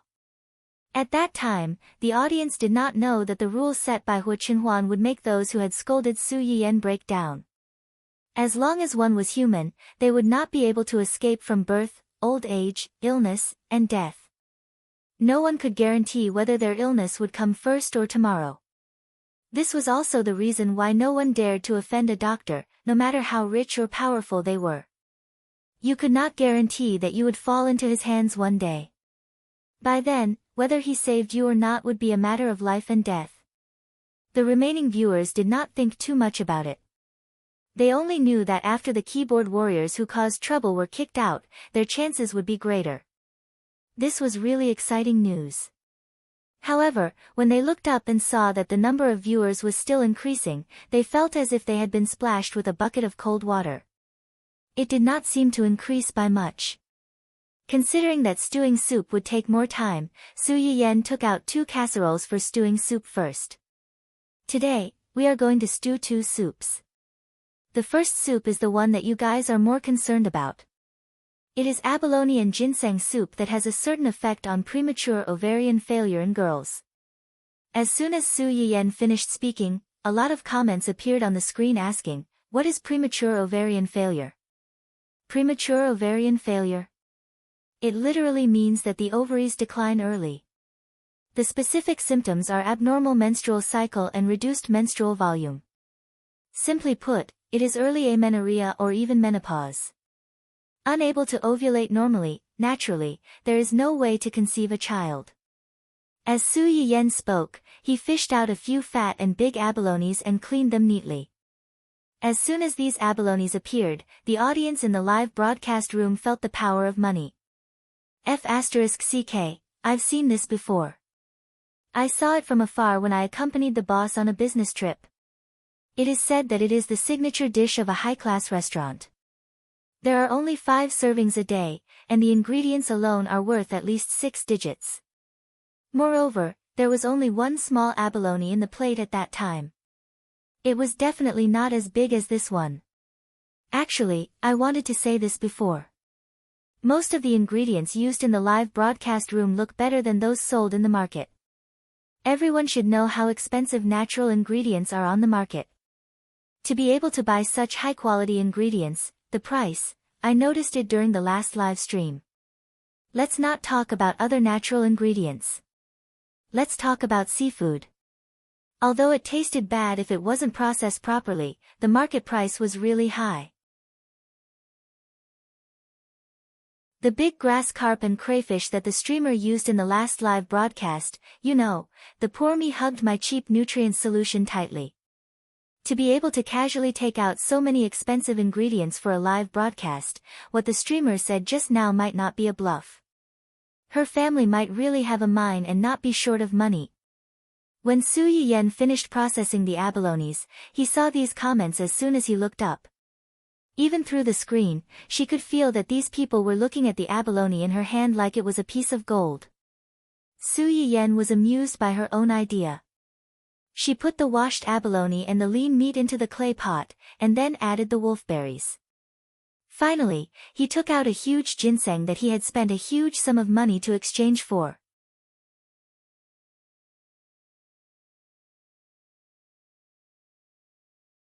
Chapter 106. What's this? It looks white and plump, like a radish, but it has whiskers. Radishes don't seem to have whiskers. You're wrong. Radishes actually have whiskers, but they're removed after being pulled out. Don't ask me how I know. I helped a friend pull out radishes a few years ago. You're making up stories. So, this is a radish. Radish stewed with abalone? I feel like something's wrong. Su Yiyen's mouth twitched when he saw that the audience in the live stream had almost completely identified the thing in his hand as a radish. He took a deep breath and said, "This isn't a radish, it's ginseng." Ginseng is a very useful Chinese herb. Every part of its body can be used as medicine, and the medicinal effects are different. Today, we need to use this part of its meat. Su Yiyen pointed at the round white meat that was mistaken for a radish. Because ginseng has a strong medicinal effect, it has a bitter taste. Usually, only a little bit will do. Su Yiyen put the huge ginseng aside as he spoke. He took out the slices of ginseng that he had cut earlier and put them into the pot. Alright, let's just let it stew for now. Next, we'll make the second soup, lotus seed and date stewed duck soup.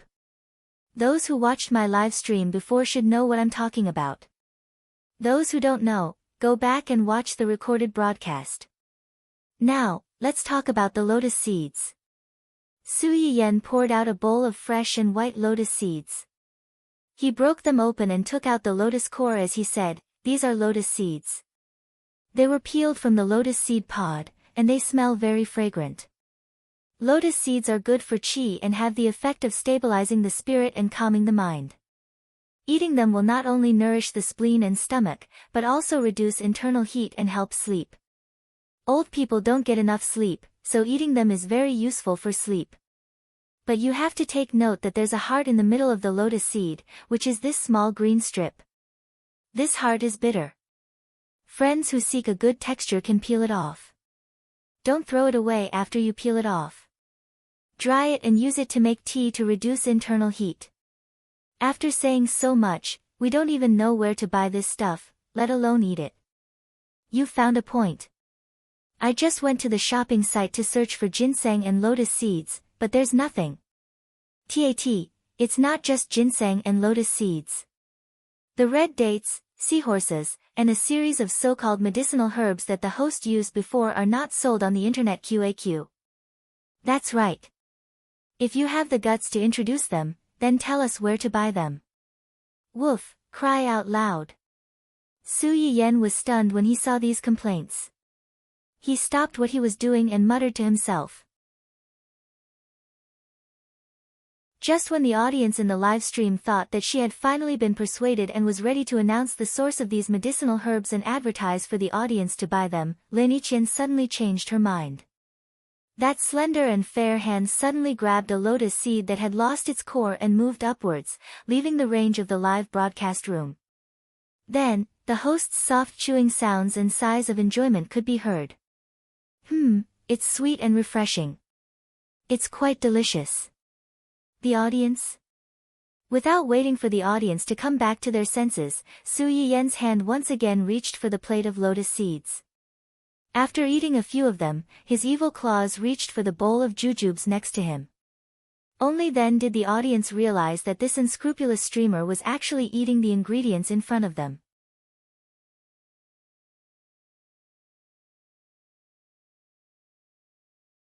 Chapter 107. However, after Su Yiyen's ruckus, the viewers in the livestream finally realized that the tender lotus seeds and red dates could be eaten raw. The crowd no longer cared about the issue of the purchase of the ingredients. They scrambled to try the two ingredients. Oh, these red dates taste sweet. It's great as a snack. I can't stop eating them one by one. I prefer this white lotus seed. It's especially refreshing. It's not greasy at all. Some people were even curious and secretly tasted the leftover ginseng slices. This ginseng is really bitter. I almost spat it out when I first ate it. However, after a while, I realized that the bitterness gradually disappeared and became a little sweet. It's a very special taste. Suddenly, the viewers changed the topic and began to discuss the taste of the ingredients and their own tastes. They had temporarily forgotten their previous doubts. Su Yiyen saw that their attention had been diverted, so she did not do something as infuriating as eating the ingredients. She put all the ingredients into the pot, added some water, and started to cook. At the beginning of the live stream, Su Yiyen said that there were elderly people in the house, so they should be prioritized when cooking. Su Yiyen studied for a long time and finally decided on 4 dishes and a porridge. They were garlic roasted eel, tomato fried cauliflower, celery braised tofu, orange peel beef, and millet pumpkin porridge.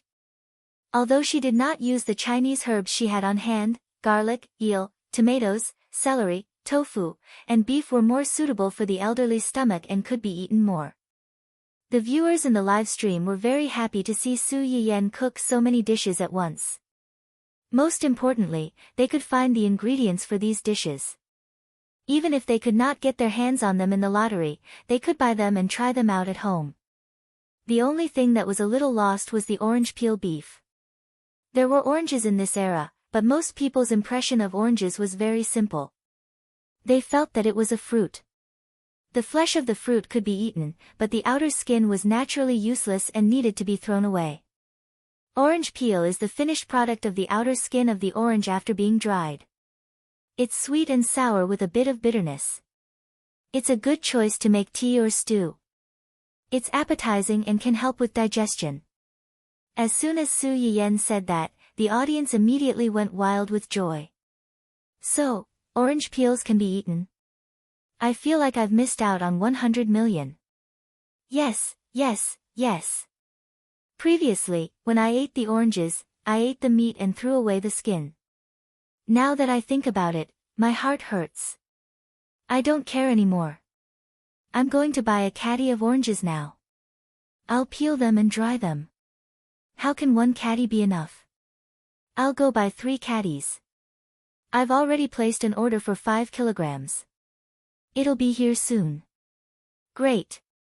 I'm in awe of the nouveau riche above.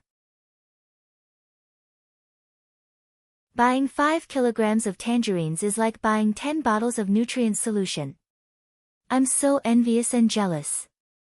At this time, Su Yiyen still did not know that because of his words, he had indirectly increased the sales of oranges in the market. Not long after that, there was a strange phenomenon of a shortage of oranges in the market. Compared to the time-consuming process of stewing soup, stir-frying vegetables was much faster. By the time Su Yiyen finished cooking the other 4 dishes and the porridge, the first 2 types of soup were almost ready.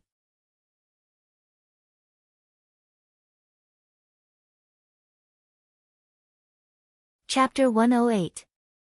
The audience, who had been mesmerized by the table full of hot dishes and had turned on the taste simulator to try the finished product without Su Yiyen's instructions, were quickly attracted by the transparent fungus in Su Yiyen's hand. Host, what's this?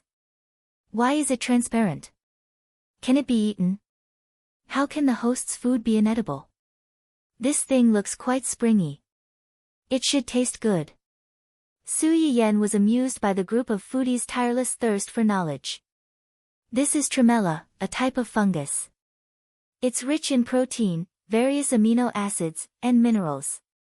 Eating more of it can not only beautify and nourish one's skin, strengthen one's immune system, and prolong one's life. Beautifying and nourishing one's skin and prolong one's life were enough to capture the hearts of many girls and elders at home. Once people got older, they would find that no amount of money could fight against the invasion of time. At this time, health became a knot in many people's hearts. It made people subconsciously start to take care of their health, striving to live longer and suffer less from the pain of illness. Su Yiyen first soaked the tremella to remove the stalk, then boiled it for a while with milk. After it was cooked, he put it aside to cool it down. After that, he took out kiwis, cherry tomatoes, and other fruits and cut them into small pieces for later use. Seeing these fruits, the audience in the live broadcast room became jealous again, shedding tears of poverty. By the time the 2 pots of soup were ready, the milk was almost cold. When the fruit pieces were put in, the red and green colors were very beautiful, immediately hitting the hearts of many girls. This dessert looks really beautiful. I can't bear to eat it. I can't bear to eat it either. When I think of how many kinds of fruits are put in it, I feel like I'm eating RMB. My heart hurts. Since you all don't want to eat it, I'll be polite. Oh, it's soft and fragrant, and there are sweet fruits. To have such a small sweet soup after a meal, I'll be as happy as a fairy. In the face of delicious food, many people would say they didn't want it, but their bodies were honest. Especially since they were just testing the taste simulator. Even if they ate it, it wouldn't affect the food in the real world. They would be fools if they didn't take advantage of such a great opportunity. It was almost 6:00 when the tremella sweet soup was finished. In order to save time, Su Yiyen only prepared 1 round of lucky draws. 8 people would be chosen at once, and each person would be given a dish. Su Yiyen emphasized to the lucky audience who drew the abalone ginseng soup. This soup is more effective for patients with premature ovarian failure with both yin and yang. If there's someone around you who fits this condition, you can let her try it. Upon hearing Su's words, that person immediately asked curiously. What's a patient with premature ovarian syndrome? It's just that I'm lacking in both qi and blood. It might be a little hard to understand if I put it this way. In short, it's people. Calm. Of them was calm. Hua Qinhuan's account was very lucky to draw a lotus seed and date duck soup. Su Yiyen knew that the soup was good for him, but when he thought of how this person deliberately pretended to be a cute girl in front of him, he couldn't help but want to tease him.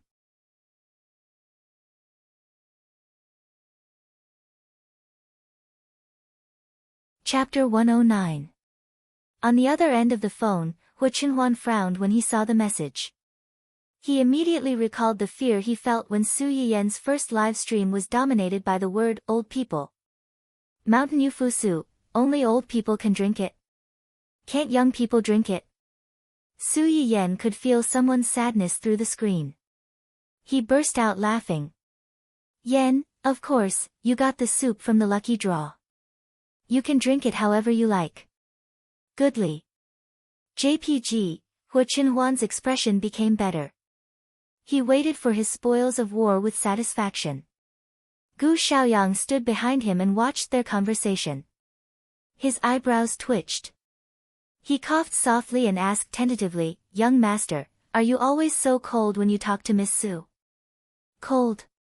Hu Chenhuan's eyes were slightly cold. He turned to look at him in confusion. Gu Xiaoyang's forehead was covered in cold sweat, but he still explained under great pressure, "Yes, you are now a viewer of Miss Su's live stream. You are someone who likes her. Isn't it too cold to talk to her in such a tone? Miss Su may feel that you are not easy to get along with. Over time, she may not take the initiative to message you like this." Hu Chenhuan's expression changed slightly. He frowned and said, "How can I make people feel that I am not cold? How do ordinary fans talk to the people they like?" Gu Xiaoyang pondered for a moment and gave a reasonable answer, "Flattery." Flattery? Flattery means that they use all kinds of compliments to praise their idols. Hu Chenhuan's eyes lit up. He felt that this was a good idea.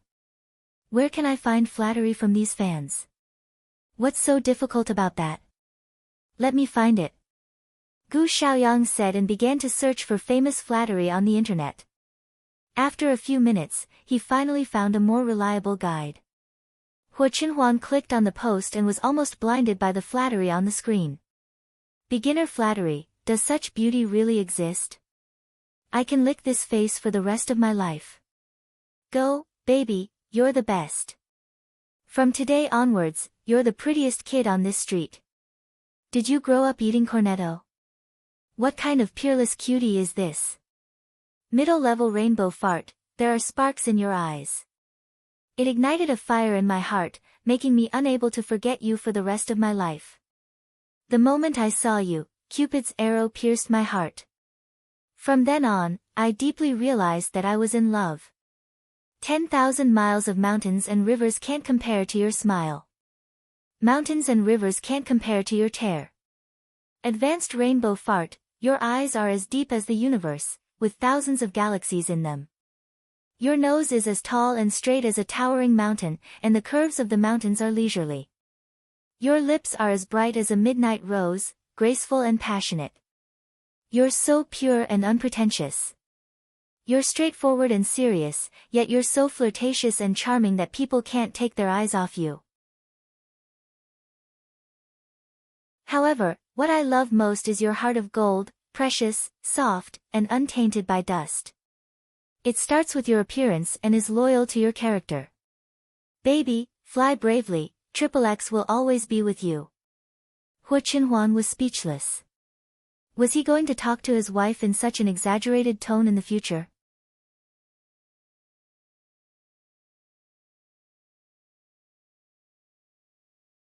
Chapter 110. Su Yayan still did not know that her fiancé had accidentally been led into a ditch and opened the door to a new world. After the live broadcast ended and the prizes were given out, she hurriedly brought the dishes out. Old Master Cheng went upstairs to catch up on his sleep. When he woke up, he heard Cheng Xiuqin say that his precious granddaughter was going to cook for him personally tonight. He looked calm on the surface, but he was overjoyed on the inside. He went downstairs half an hour earlier to wait for the food. Cheng Xiuqin and the rest saw it but didn't expose him. They waited quietly with him. Not long after, the aroma of cooking dishes wafted from the kitchen. Mr. Su and the rest, who had tasted Su Yiyan's cooking earlier, had their eyes lit up. Their hands didn't stop moving, but their eyes and hearts had long been hooked by the tempting aroma. Qin Shueru, who hadn't tasted Su Yiyan's cooking, wasn't as calm as them. She had thought that Su Yiyan was just being polite when she said that she wanted to cook personally. But now that she smelled the aroma, she couldn't sit still. The one cooking in the kitchen now is Yan Yan? Cheng Xiuqin was all smiles, and even his tone had a hint of smugness. Who else can it be if not her? When did Yan Yan learn to cook like this? When Jun Hao and I came here previously, we also ate your Aunt Li's cooking. It didn't seem to be as fragrant as her cooking. I'm not sure either. She said that she read books with Aunt Li and thought about it in her free time. She's grown up and has her own opinions. She doesn't like to tell us anything now. If it wasn't for the fact that she said that she wanted to help that person nourish his body, we wouldn't have known that she had studied this in private. Cheng Xiuqin's words had a subtle hint of jealousy. Qin Shuaru blinked and probed, that person. Are you referring to Yan Yan's fiancé? Is he not in good health? Other than his legs, he should be fine. It's just that he's busy with work and doesn't have a good appetite after staying up too much. This girl is so nervous that she stews soup and makes tonics. From the looks of it, their relationship is pretty good. At least Yan Yan really likes him. What about him? Are you good to Yan Yan? It looks good now, but I'm afraid that in the future. Let's talk about the future in the future. Since both of you are in love with each other, let's see how things go first. If he dares to mistreat Yan Yan after we get married, we won't agree to it either, right? You and brother-in-law are still young. No matter what, you can still protect Yan Yan for a few more decades. If not, there's still Jun Hao and I, and Yuxuan. We won't let Yan Yan suffer. Cheng Xiuqin nodded. Only then did she feel a little relieved. While the two of them were talking, the aroma coming out of the kitchen became stronger. At first, Su Yuxuan and the others could still pretend that nothing was wrong and sit in the living room to watch TV, read newspapers, and read books. Later, they really couldn't take it anymore and began to walk in circles impatiently. Old Master Cheng was a little annoyed by Su Yuxuan's circling. He knocked his walking stick on the ground and scolded with a dark face, "How old are you? You're still so impatient. No wonder you still can't find a wife." Su can't find a wife, Yuxuan. He was a single dog. Who had he offended? Qin Shuaru laughed and tried to smooth things over. Yuxuan is hungry, right? Young people get hungry quickly. Old Master Cheng snorted. What's wrong with young people being hungry? In the end, he's still not mature enough. As soon as he finished speaking, his stomach growled loudly. It was so loud that it was difficult to ignore it. Everyone.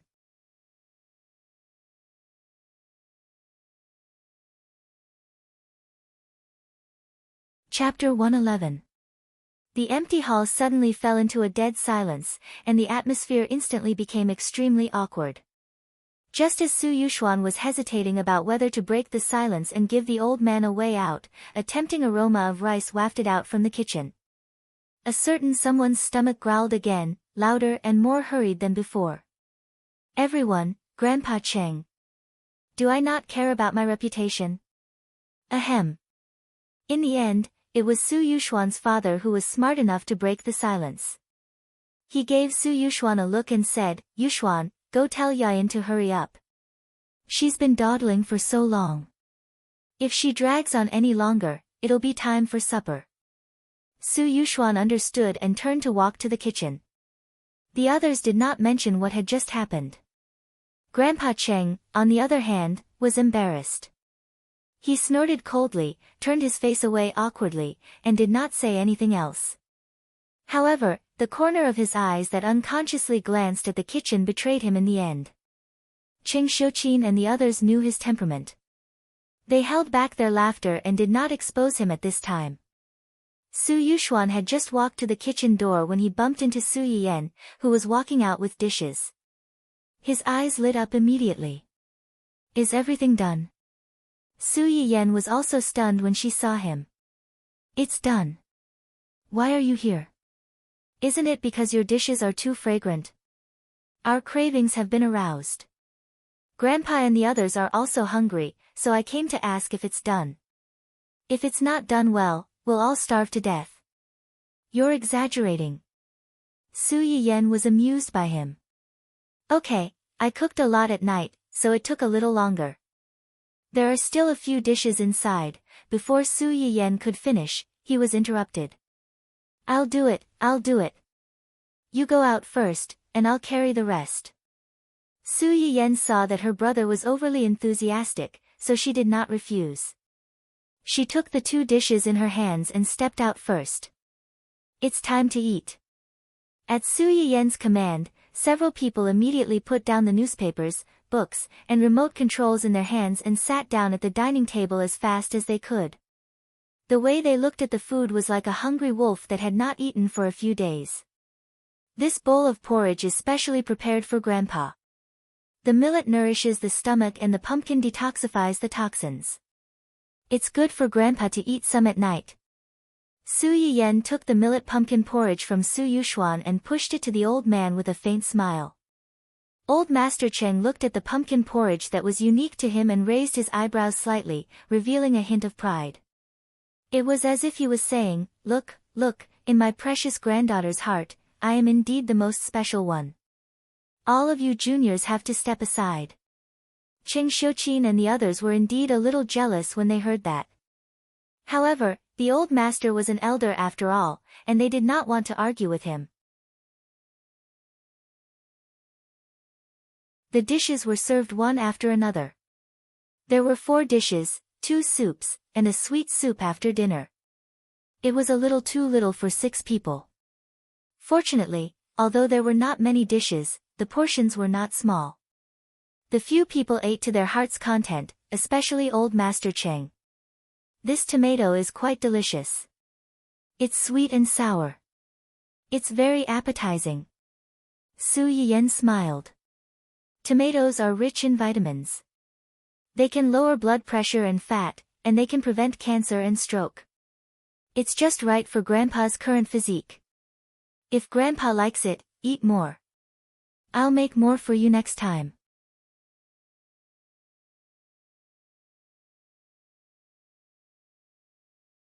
Chapter 112. When Cheng Xiuqin heard what the 2 of them said, he agreed. The tomatoes are indeed good, but I prefer this celery tofu. The celery is crispy and fragrant, and the tofu is soft and tender. The texture is very good. Su Yiyen knew what her mother wanted to hear. Her eyes curved slightly, and she readily said, Tofu can ventilate. Mom, your digestion hasn't been good recently, so it's just right for you to eat this. Cheng Xiuqin's eyes lit up, and he nodded in satisfaction. Then I'll have to eat more. Mr. Su didn't want to be left behind. He added, I like to eat beef. Usually, Auntie Lee's beef is a little dry. This time, the beef is quite tender, and it has a strange sweetness. It's not greasy at all. That's because she added orange peel. The sweet and sour taste of orange peel can relieve grease. I know that you don't like to eat beef that's too dry, so this beef isn't fried for too long. Most of it is cooked until 60 to 70% done. When Mr. Su heard what his daughter said, a little red heart floated in his heart. Why else would people say that his daughter was a caring little jacket? She even knew that he didn't like to eat beef that was too dry. This attentiveness was enough to move this unyielding and inarticulate family head to the point that he was in a complete mess. Compared to his warm little jacket, this son of his was especially annoying. He despised him and wanted to throw him away. Su Yuxuan, who had been shot while doing nothing, received his father's death glare. He was weak, helpless, and pitiful. He mumbled, I like fish. I want to eat fish. I want to eat fish. When Cheng Xiuqin heard what he said, he didn't think much of it. He subconsciously added, it's pretty good. Eat more to nourish your brain. This is too much. Don't think that I can't tell that you're mocking my brain. I'm a dignified top student. Why should I be humiliated like this? I refuse to accept this. Poor young Master Su. Today was also a day where he was despised by his family. After tasting a few dishes, everyone was about 70% to 80% full. They turned their attention to the 2 pots of soup. Mr. Su loved seafood. When he saw the small pot of abalone and ginseng soup, he didn't think much about it. He picked up the ladle and prepared to drink it. When Su Yiyen looked up, he happened to see this scene. He hurriedly stopped him and said, "Dad, this soup is for Aunt. If you want to drink it from Grandpa's pot." This shout attracted everyone's attention. Qin Shuaru blinked her eyes and her face was also filled with astonishment. "For me?" Qing Xiuqin also asked, "This soup, can't we drink it?" "It's fine if you really want to drink it, but don't blame me if you can't help but give birth to a younger brother or sister." "What? This is. The few people present were frightened by Su Yiyen's words. They thought that the soup had some unspeakable effect. Their gazes towards Su Yiyen became thought-provoking. "What are you guys thinking? I'm just nourishing my body." Su Yiyen helplessly rolled his eyes. Strictly speaking, it did have that effect, but Aunt's body is quite weak. She needs to recuperate and recover to normal. As for the 2 of you, your bodies are fine to begin with. If you drink this soup, won't something happen if you overheat? When he said this, the few of them were a little embarrassed, especially Qin Shuaru.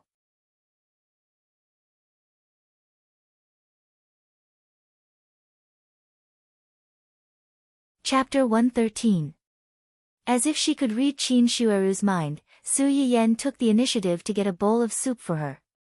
She teased, "Aunt, don't worry. I made this especially for you. Uncle isn't here, so I'll be careful not to let you overnourish your body." Qin Shuaru's cheeks burned, but she couldn't help but have a glimmer of hope. Yen, this can really nourish, it's just nourishing your body and improving your body's condition. There's no harm in drinking it, right? Su Yiyen knew what Qin Shuaru wanted to ask. Although the soup was somewhat effective, nothing was absolute. She didn't want to give her hope and disappoint her, so she could only do her best to nourish her body. Qin Shuaru realized that she had lost her composure after asking, but when she heard Su Yiyen's words, she couldn't help but feel a little disappointed. That's right. How could they force an ordinary girl to do something that even the doctors couldn't solve? She was the one who was crazy. The others also knew the knot in her heart, so they didn't know what to say. Su Yiyen saw that Qin Shuaru was disappointed, but she still obediently drank the soup. She heaved a sigh of relief and turned to get soup for the others. This lotus seed and date duck soup is best for reducing internal heat and helping you sleep. Drink a bowl and have a good night's sleep. Especially grandfather, you must have rushed over without much rest today.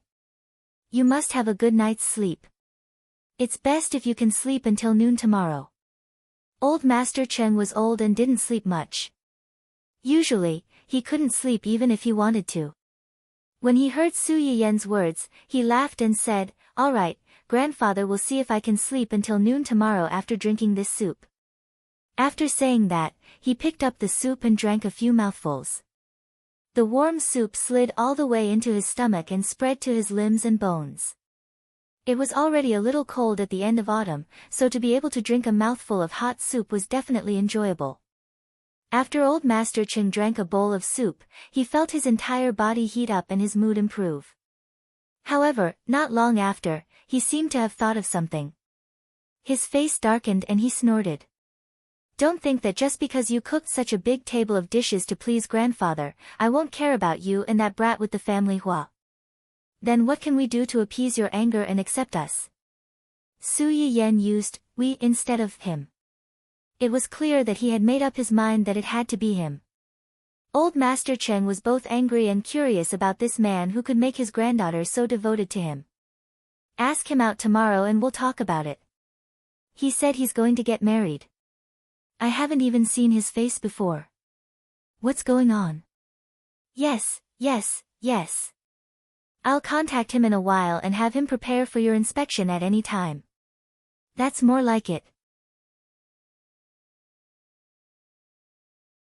After dinner, Su Yiyan accompanied Qin Shueru and Qing Shuqin to drink the white fungus sweet soup. The fruit soaked in the milk was infused with the fragrance of milk, which made it more fragrant and delicious. Coupled with the crisp white fungus, it instantly captured the hearts of the two adults. The men were a little greedy, but they didn't particularly like sweets, and they were really full now.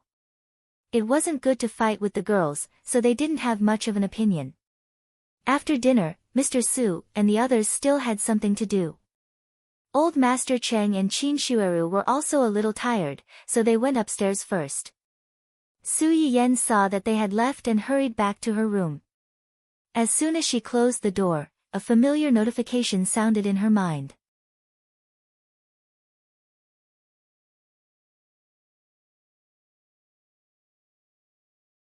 Chapter 114.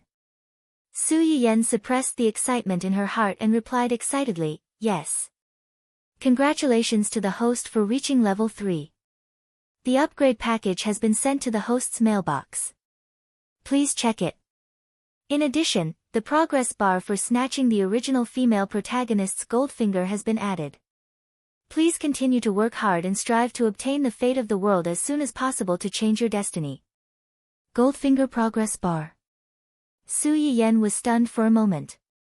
Only then did she realize that there was now a light green progress bar under the store panel that had been used to redeem seeds. And this progress bar was now at 5%. 5% means that I've already snatched more of the Goldfinger that originally belonged to Wen Jingping? Yes. However, she had not seen Wen Jingping in person since her rebirth. Is it because of my live stream? Su Yiyan's eyes flashed slightly.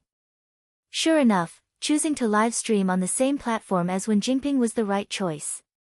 Live streams are part of the reason. Only part of the reason. Does that mean there are other reasons? Su Yiyan narrowed her eyes. Could it be because of Hu Xiaofeng? The fate of the male and female protagonists is mutual.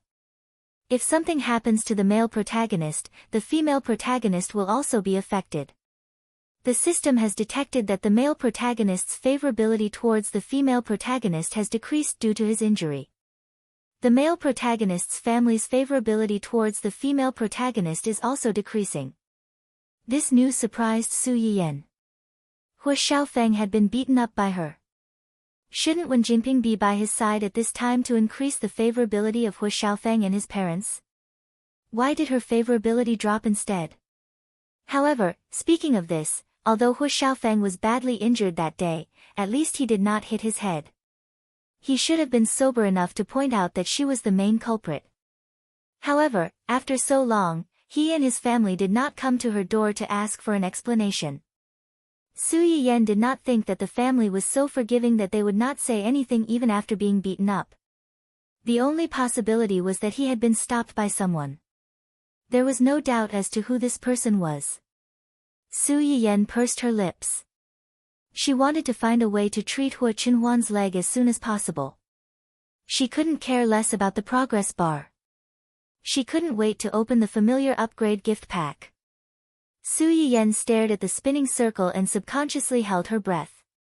She was afraid that the thing inside would disappear in the blink of an eye. Finally, there was a burst of light, and the system prompt sounded in his ears. Congratulations, host, for obtaining the Encyclopedia of Acupuncture and Moxibustion. It comes with a complete set of acupuncture needles from ancient Earth. It has been sent to your mailbox. Acupuncture. Su Yiyan exclaimed and immediately opened her mailbox. In the next second, a small white bag appeared in her hand. As soon as it was opened, rows of silver needles of various sizes came into view, causing one to gasp in amazement. At the same time, the system notification sounded again, bringing Su Yiyan another piece of good news. Congratulations, host, for obtaining conviction +8. It has been detected that host's total conviction has reached 20. The auxiliary function of acupuncture and moxibustion is automatically activated. Acupoint structure diagram. Host can use it together with Wang to get twice the result with half the effort. Su Yiyan tightened her grip on the bag. She was in a state of excitement. With this, Could she start to treat that person's leg? Su Yiyan, who was overwhelmed by excitement, immediately sent a video call invitation to Hu Qinhuan.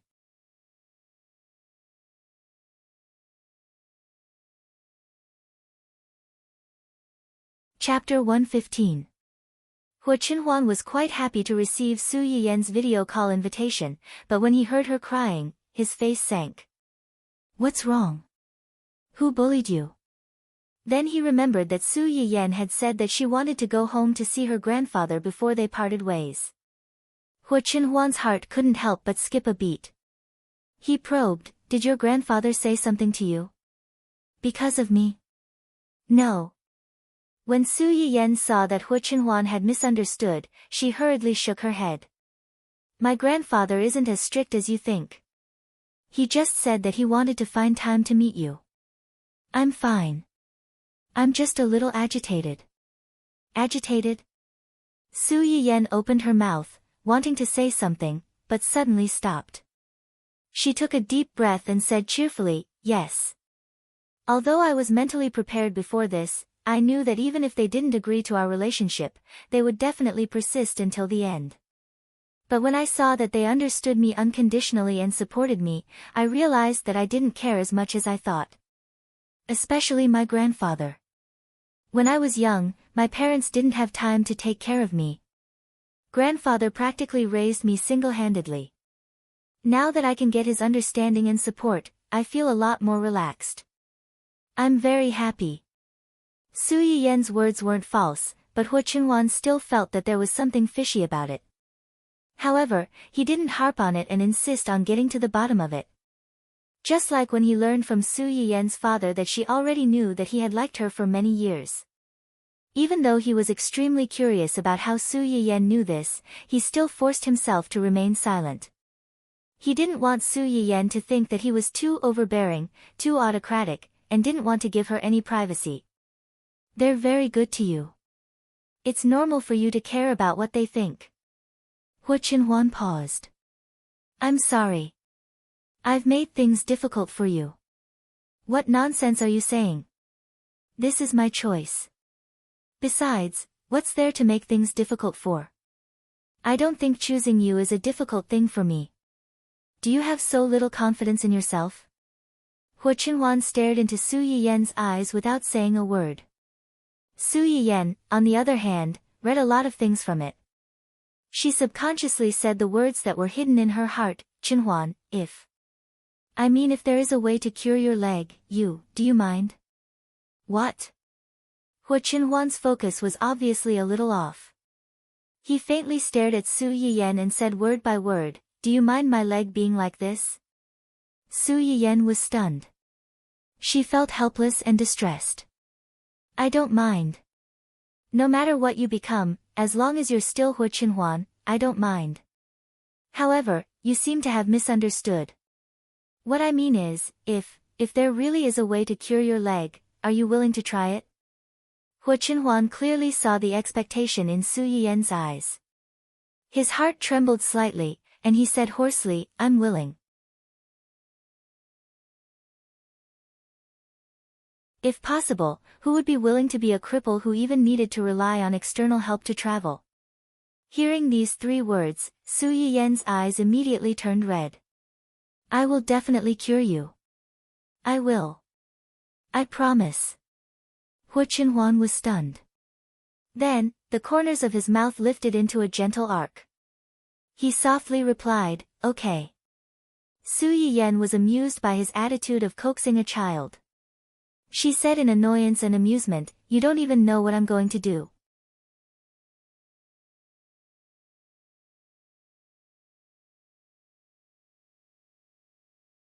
Chapter 116. Su Yiyan understood what he was implying. Instead of being comforted, she became angrier. How dare he look down on her?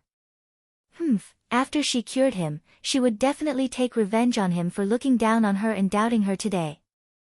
Hu Qinhuan had no idea that his stingy fiancé had already marked him down. He took the initiative to change the topic. You just said that your grandfather wants to see me. Yes, but he didn't say when he wants to see you. Do you have time recently? Hua Qinhuan was about to say that he was free any time, but he suddenly paused and said apologetically, I have something to deal with tomorrow, but I should be free the day after tomorrow. It's okay, there's no rush for now. You do your thing first. I'll talk to grandfather. Su Yiyan seemed to have thought of something and asked tentatively, Are you afraid of injections? Injections? Hua Qinhuan was a little confused. Yes, Su Yiyan tried to gesture with her hand. It's about this long, and it's about this long. Hua Qinhuan was silent for a while after reading it. He said with some difficulty, I'm not afraid. Su Yiyan. Your expression doesn't say that. No, you're a mature man in your 20s, but you're actually like a child. Afraid of injections? Su Yiyan really misunderstood this matter. Hua Qinhuan wasn't afraid of injections, but he was afraid of the needle she was gesturing. It was such a long needle, wouldn't it kill him? So, this was really a beautiful misunderstanding. After hanging up, Su Yiyan's heart calmed down a little. Her eyes flashed as she looked at the newly released Encyclopedia of Acupuncture and the structure of human acupuncture points. Although she really wanted to start treating Hua Qinhuan right away, his leg needed to be accompanied by medicinal cuisine, medicinal baths, acupuncture, and even massage. Before that, she had to earn some favorability points to exchange for various kinds of Chinese medicine seeds, so that it would be convenient for her to use the medicinal cuisine and medicinal baths later. Secondly, it was her first time doing acupuncture. Would such a long and thin needle go astray? Would it hurt or bleed if the needle was crooked? When she thought of this, Su Yiyan did not have the courage to stick the needle into Hua Qinhuan's body. At least, she had to wait until she was familiar with it. But before that, Su Yiyan narrowed his eyes and took out some mature Chinese herbs from the system warehouse. He got up and walked to the old man's room. Old Master Cheng had just finished reading and was about to rest when someone knocked on the door. As soon as he opened the door, he saw his granddaughter. His eyes lit up and he smiled. Why are you here? Grandfather, are you going to rest? I have something to discuss with you. What is it? About the things we ate tonight. The next morning, when Su Yiyan went downstairs, the old man was already strolling in the courtyard. When she saw Su Yiyan coming down, she snorted unhappily and turned around to water the flowers. The beautiful dahlia became muddy and could drown at any time. Su Yiyan was dumbfounded. She turned to look at her mother and asked curiously, What's wrong with grandfather? Didn't they have a good discussion last night? Why was he unhappy again after one night? Qing Xiuqin looked at her with condemnation and sighed. Isn't it because of you? Because of me?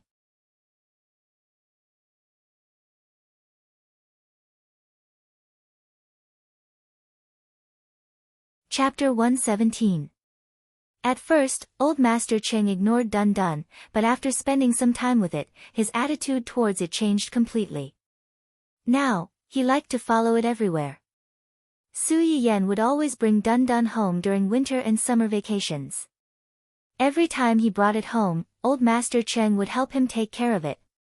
Occasionally, when old Master Cheng came over to play, he would always take it out for a walk. Yesterday, he must have been so angry that he didn't think about it. Today, when he calmed down, he began to look for the dog, only to find that his beloved dog had been given away. Old Master Cheng was angry all morning. He was even more dissatisfied with the Hua family's youngest uncle who stole his granddaughter and his beloved dog. The impression he had worked so hard to build up fell to rock bottom again. Su Yiyan realized that he had accidentally caused Hua Qinhuan trouble again. Dear, I really didn't do it on purpose. At that time, Hua Qinhuan, who was busy confirming the progress of the plan with a few of his trusted aides, suddenly felt a chill run down his spine. Zhuo Yanbai immediately noticed his strange behavior and asked with concern, Young master, the wind is strong at the beach. Do you feel cold? Do you want me to bring you a blanket? No need. The chill left as quickly as it came, so Hua Qinhuan didn't take it to heart. Are the flowers ready? They're all ready. They're all Miss Sue's favorite flowers, the prettiest ones. In addition, the greenhouse at the old mansion has been changed. I promise that it will all be done before Miss Sue marries here. Yuzian couldn't help but wipe away his bitter tears. It was as if he had suddenly returned to the fear of being dominated by farming. After all, he had planted all the flowers in the old mansion's garden with his own hands. With his own hands. Hua Chenhuan didn't receive Yuzian's angry brainwaves. At that moment, he was thinking about the proposal ring that hadn't been made yet, and the proposal plan that was almost ready. Everything was going well. Hua Chenhuan was in a good mood as she plucked off a blue rose and placed it on Dundan's head. The big pink bough was forcefully pushed to the side. As the sea breeze blew, the poor little girl was instantly blown silly by her fluttering pink princess dress. After Su Yiyan figured out why the old man was unhappy, she was about to go and coax the old man, but she was stopped by Qing Xiuqin. Mom? Qing Xiuqin held Su Yiyan's hand tightly and said awkwardly, Yan Yan, Mom has something to tell you. What is it? I don't know where Hua Qihan's family heard the news. They called me and your father this morning and said that they would personally come to apologize. Su Yiyan's eyes turned cold. Without thinking, she asked, is it because of grandfather? Qing Xiuqin was shocked. How did you know?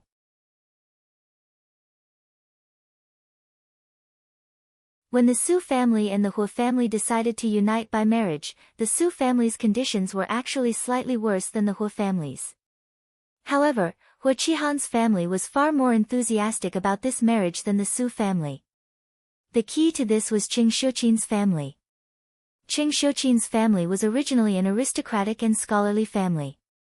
Although they weren't as rich as the wealthy businessmen, they were far more sophisticated than ordinary families. This was especially true for Old Master Cheng's generation. Old Master Cheng and Old Madam Cheng were both academicians in the Research Institute and belonged to different departments.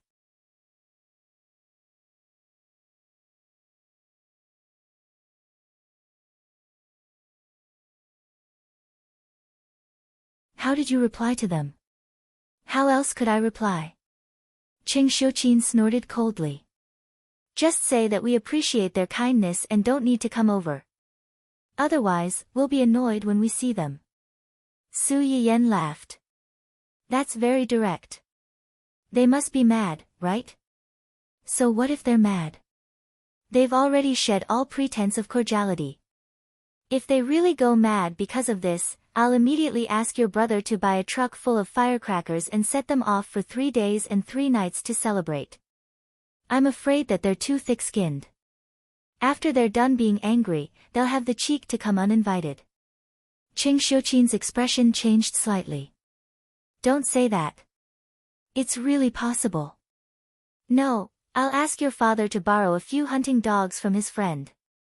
If they dare to come, I'll let the dogs bite them.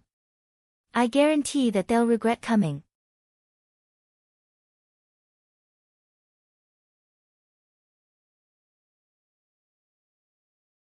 Chapter 119. Su Yiyan did not want to admit that she was actually looking forward to seeing the couple being chased and bitten by dogs. Unfortunately, plans could not keep up with changes. She had just finished breakfast when a phone call came in. Yayan, are you free now? Brother Junsheng? Su Yiyan was a little surprised. What's the matter? There is something, and it has something to do with Ning Chirue. Ning Chirue? Su Yiyan took a while to remember the small conflict she had with this person in East City. What's wrong with him? Did he go for a checkup? Yes, he went for a checkup yesterday. The results came out and said that there is indeed a problem with his body, and it is not a small problem. Yayan, you are amazing. It turned out that after Su Yiyan had reminded him of Ning Chirue's identity that day, Xia Junsheng had been a little uneasy. After hesitating for a few days, he finally could not help but want to take Ning Chirue to the hospital for a checkup. He did not expect that someone would be one step ahead of him. Ning Chirue's agent was also anxious after that day. In the end, he decided to give Ning Chirue half a day's time and dragged him to the hospital for a full-body checkup. As a result, the checkup found a big problem. Ning Chirue was stunned when he held the test report. For a moment, he even suspected that the hospital had been bribed by Su Yiyan and had colluded with her to deceive him. However, the agent had a sense of realization and fear. He handled the hospitalization procedures for Ning Chirue as quickly as possible. Just as he did not know how to tell the company about this, Ning Chirue's assistant and bodyguard had already told his elder brother, Ning Siyuan, the general manager of the Ning Group. When Ning Siyuan learned that his brother had been diagnosed with a serious illness, he immediately left the mess in the company and rushed to the hospital. He learned the whole story from Ning Chirue's agent and called Xia Junsheng. "So, he wants to contact me through you and meet me?" Xia Junsheng thought that Su Yiyan did not want to meet the Qi family, so he quickly said, "If you don't want to see him, I will help you turn him down." "No need." Su Yiyan stopped Xia Junsheng and said with a smile, "Ning Chirue is our company's most popular artist. Now that he's sick, as the company's boss, it's not right for me not to visit him." That's right, after she went to the company that day, the company had been transferred to her name. She was now the real boss behind the scenes of this company. Xia Junsheng breathed a sigh of relief. "Then I'll pick you up now." "Yes." When Su Yiyan arrived, Ning Chirue still did not believe that he had kidney disease and was arguing with his elder brother in the ward. "Brother, I'm really not sick. Aren't all the hospitals like this now? Even if I'm not sick, they'll still say that I'm sick just to scam money. I know my own body very well. I don't feel any discomfort at all. How could I get such a serious illness?" Ning Siyuan shot a disdainful glance at his stupid younger brother. "It'll be too late by the time you feel uncomfortable," he said snappily.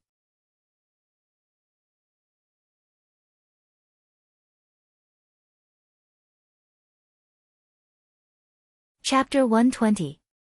Ning Siyuan was so angry that he laughed. "You're already so old, yet you're still snitching to mom and dad. No wonder people keep telling me that you're still breastfeeding." Ning Chirue's face darkened. "Who said that? I'm going to beat him up. You're so skinny. Save it. It's good enough that you didn't come crying to me after being beaten up." "Brother. Are you my real brother or not?" "Of course I'm your brother. It's because I'm your brother that I can't just stand by and watch you get into trouble. There's no room for discussion. Go home after you're cured, or I'll tell mom and dad now and ask them to come to the hospital to accompany you. You have two choices. Choose." Ning Chirue choked. Although he said that he would tell his parents, he did not dare to tell them about it. What if this was true? He didn't dare to imagine how sad his parents who loved him would be. Ning Siyuan felt sorry for his brother when he saw him like this. He sighed and said, "Are you too scared, or do you not want to believe the Miss Su who warned you?" "Brother, you know about it?" Ning Chirue was shocked. "So it's the latter. You're hostile to Miss Su. Do you have a grudge against her?" Ning Siyuan frowned. He arranged for the assistant and bodyguard to follow his brother for two reasons. First, to ensure his safety. Second, he was afraid that his brother would get into conflicts with others without knowing it. Before this, he did not hear from the assistant that his brother had any substantial grudge against Miss Su. When Ning Chirue heard this, he suddenly felt a little guilty. He turned his face away and said, "I just find it strange. She and I only met once. How did she know about me? Could it be that she colluded with the hospital early on?" As soon as Ning Chirue finished speaking, Ning Siyuan threw a stack of examination reports in front of him. I took your test samples and sent them to several authoritative hospitals for additional tests. The test results are the same." "Test samples? Brother, when did you? Do you really think that I'm sure of your illness just based on a report without checking it? If possible, I hope more than anyone else that this is not true." The last bit of hope in his heart was completely shattered. The light in Ning Chirue's eyes gradually dimmed, and his whole person suddenly became dispirited. Seeing this, Ning Siyuan sighed again. He leaned over and hugged his younger brother, comforting him, "Don't be afraid. I promise that I will get someone to treat you. There are so many doctors in this world. I don't believe that I can't find one who can cure you." Ning Siyuan paused. "Also, I've asked someone to contact Miss Su. She should be here soon. Since she can see the problem with your body at a glance, maybe she has a ready-made way to help you." "What? Did you find someone to contact her?" Before Ning Chirue could finish his sentence, he heard a cough coming from outside the ward. Cough, cough, cough, the two brothers were stunned. Ning Siyuan's eyes narrowed dangerously as he scolded coldly, "Who's outside? Come in." The door opened from the outside, revealing Xia Junsheng and a certain someone who was grinning obscenely. When Ning Chirue saw the person's face clearly, he almost jumped out of bed. You. When did you come?"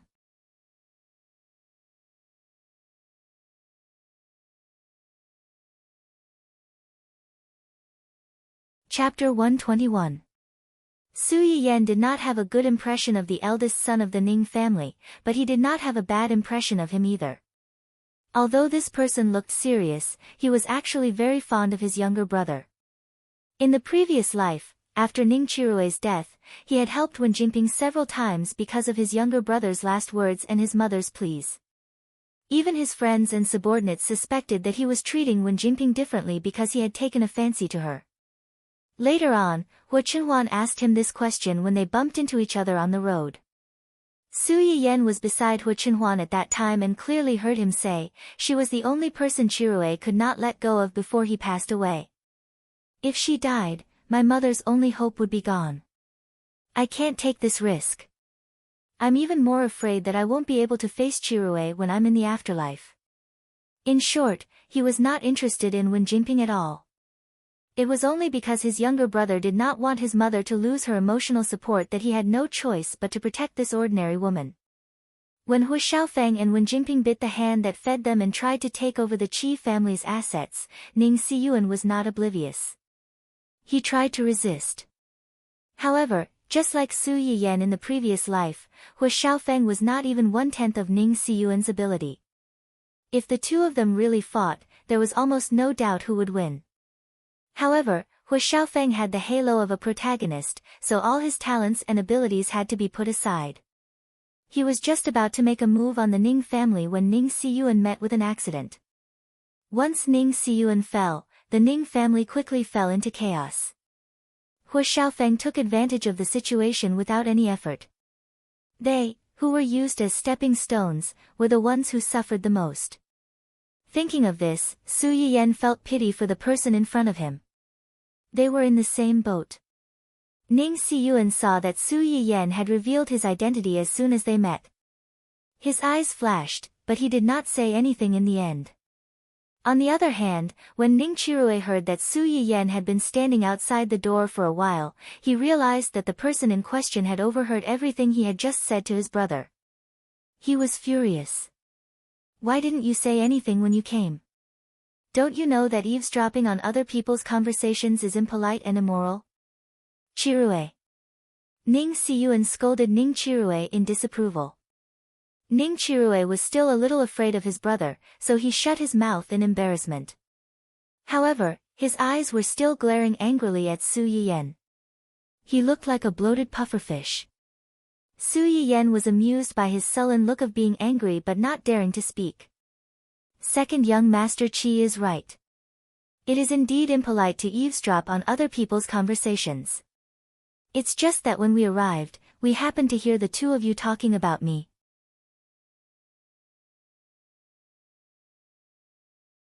Moreover, second young master was rather agitated at that time. If we rashly barged in at this time, I'm afraid that it would only worsen the situation. So, we decided to stand guard outside the door. When Su Yiyan said these words, he glanced at Ning Chirue teasingly, as if to say that it was impolite for them to eavesdrop on other people's conversations. Was it polite for them to talk behind people's backs? Ning Chirue's face turned red. He opened his mouth to refute, but he found that he could not say anything. Su Yiyen was right. He had indeed lost control of his emotions just now. If Su Yiyen and Ning Chirue had suddenly appeared at that time, Ning Chirue would not have been kind to them. He might even have said something hurtful in a fit of anger. Now, although he was still hostile to Su Yiyen, he had to admit that what Su Yiyen said that day was true.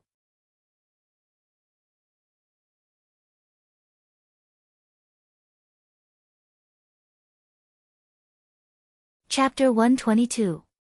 As if sensing the change in the atmosphere in the ward, Ning Siyuan wisely broke the silence and rescued his brother. Ahem. I invited Miss Su over today because of Chirue's illness. I heard that when Miss Su met Chirue for the first time, she could tell that there was something wrong with him and reminded him to come for a checkup. That's right. A glint flashed across Ning Siyuan's eyes. How did Ms. Su notice that there was something wrong with my brother? I studied Chinese medicine on my own. Chinese medicine is all about looking, listening, questioning, and feeling the pulse. Looking is to determine whether the patient's internal organs are healthy based on his facial features and determine the patient's physical condition. Chinese medicine. Ning Siyuan's confusion was within Su Yiyen's expectations. In their world, after two great transitions, most of the Chinese herbs had gone extinct, not to mention Chinese medicine. It's a bit troublesome to explain. In short, every part of a person's body is interconnected. Once there is an internal problem, it will inevitably surface. Maybe you don't feel any discomfort at first, but in the eyes of an expert, your appearance has already warned you of your physical condition. Ning Siyuan understood most of it. He frowned and asked suspiciously, Miss Su, do you mean that you can tell the internal disease from the external appearance? Yes. Then, Miss Su, can you help me check if there is anything wrong with my body? Su Yayan knew that he was testing her, and the corners of her lips curled up slightly. She smiled faintly and said, young Master Ning's breathing is more rapid and long than the average person's. It should be the asthma that came from his mother's womb. As soon as Su Yiyen said that, everyone's expression changed, especially Ning Chirue. No one knew better than him that his elder brother was born with asthma. Although the disease was not fatal, it could only be alleviated and was difficult to cure. When it flared up occasionally, it was very distressing. Compared to him, Ning Siyuan was much calmer. Although not many people knew about his asthma, it was not a secret. It did not mean anything that Su Yiyen could say. Su Yiyen was also aware of this, so he continued, other than that, your stomach isn't very good either. You should be having frequent stomach pains recently, right? Ning Siyuan narrowed his eyes and finally looked at the person in front of him. Brother, your stomach is really... After this incident, Ning Chirue was really scared. He looked at Su Yiyen pitifully and said anxiously, is my brother's stomach a big problem? Do you need to check it too? Su Yiyen burst into laughter. Ning Chirue was stunned, and his face turned red. A few days ago, Ning Chirue was still questioning her in a strange manner. How long had it been since their positions were completely reversed? Ning Chirue felt his face hurt a little.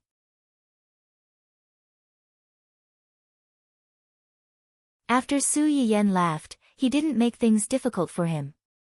He said truthfully, it's nothing serious for the time being. It's just a slight case of gastritis. However, since the disease has already occurred, we have no choice but to take it seriously. We have to recuperate for a period of time. Otherwise, if the inflammation worsens, it will be difficult to deal with. Ning Chirue breathed a sigh of relief and turned to look at his eldest brother. Brother, did you hear that? Take good care of your stomach. Don't take your health too lightly. Ning Siyuan was speechless. He was here to persuade his younger brother to take good care of his illness. Why was he being lectured instead? Let's talk about Chirue's condition first. Miss Su, since you can see Chirue's condition at a glance, do you have a way to treat him?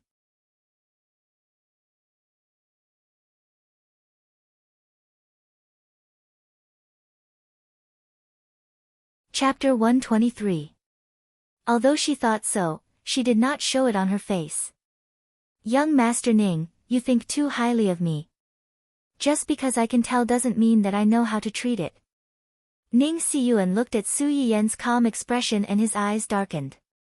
Naturally, he would not believe her words so easily.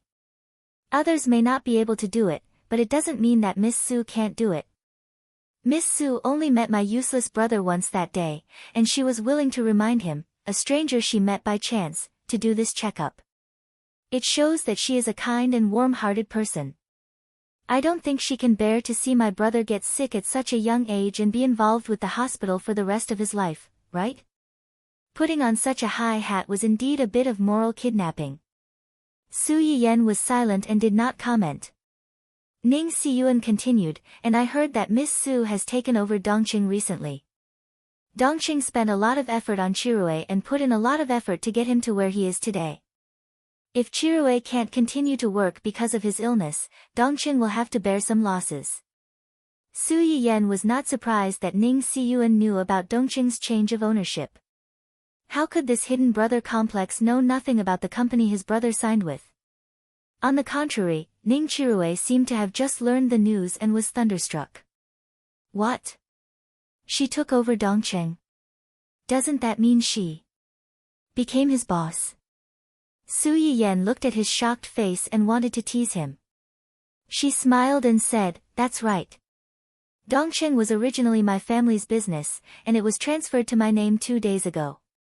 So, now you are an artist under me, and I am your boss. Remember to be alert when you meet in the future.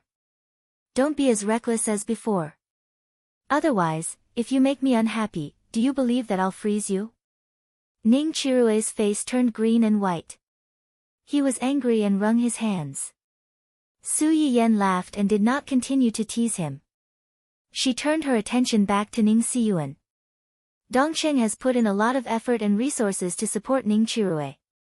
Now that he's sick, he can't repay the company's nurturing. According to the company's contract, this part of the loss should be compensated by the artist. Thinking about it, the Qi family and the Ning family have big businesses, they should be able to afford such a small amount of money, right? Ning Siyuan's eyes turned cold. He had tried in vain to tempt Su Yiyen with benefits, but now he had been checkmated by Su Yiyen. His expression was rather ugly. Just as countless thoughts flashed through Ning Siyuan's mind, from coercion to sincere pleading, and then from pleading to a sky-high reward, Su Yiyen spoke again just as he was imagining the worst-case scenario. However, as President Ning said just now, I'm a kind-hearted and warm-hearted person.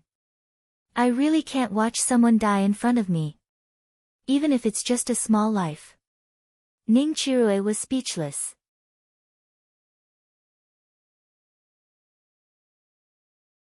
Can you be more shameless?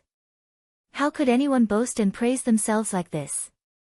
And what did you mean by that last sentence? He was the young master of the Ning family, but in her eyes, his life was just a small life. Was she looking down on him? Ning Chirui, who felt that he was being looked down upon, was furious again. Xia Junsheng, who had followed Su Yiyen closely and had been silently standing behind her, was also stunned by Su Yiyen's actions. He sighed inwardly. Was this little girl's skin so thick? She could really compete with her brother.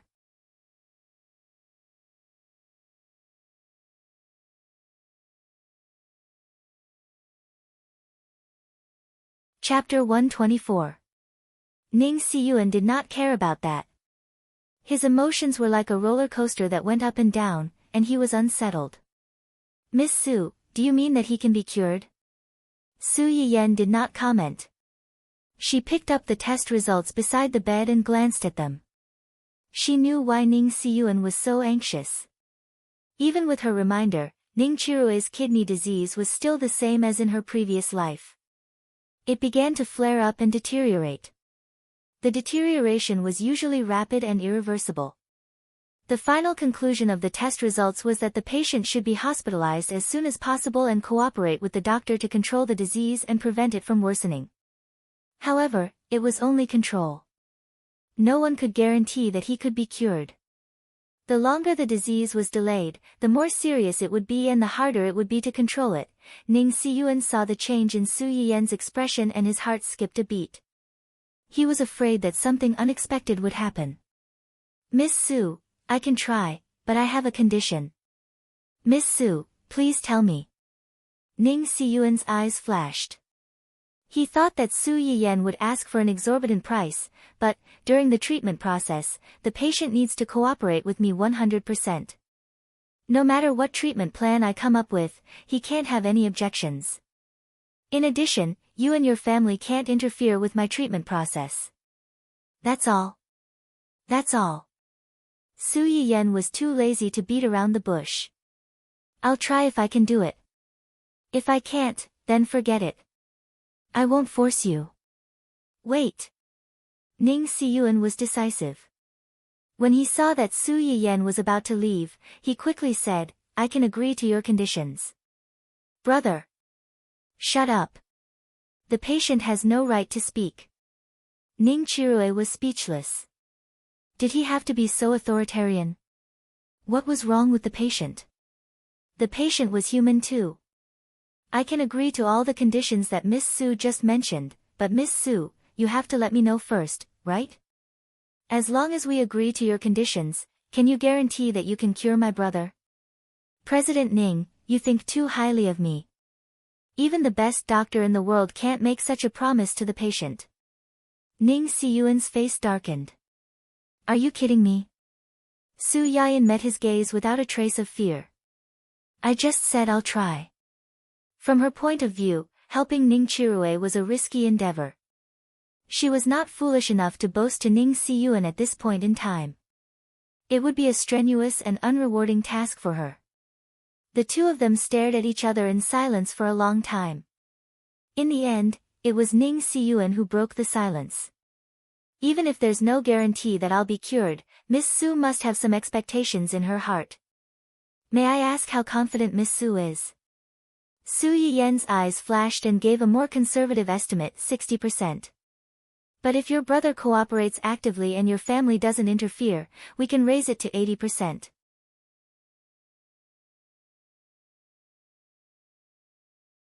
If she hadn't activated her second skill, she might not have been so confident. Now that she had activated her second skill, she was much more confident. Ning Siyuan heaved a sigh of relief. To him, this number was already considered very high. It was at least 2 or 3 times higher than the number given by the hospital. Okay, I agree to your request. As long as you can cure my brother, you'll be the benefactor of the Ning and Qi families. Chirue's condition is more urgent. The longer we delay, the more dangerous it will be. When do you think?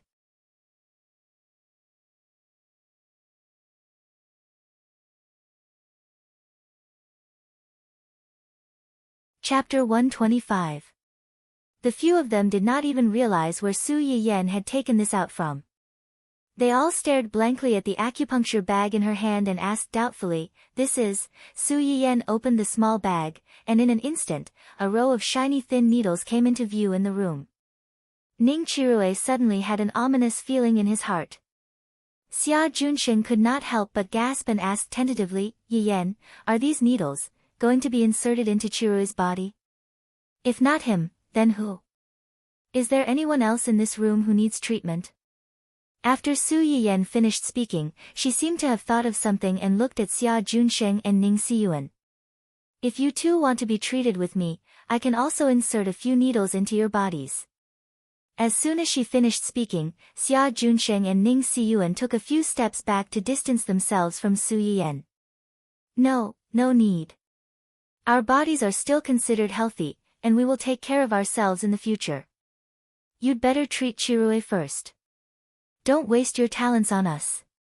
Ning Siyuan also chimed in, he's right. Brother.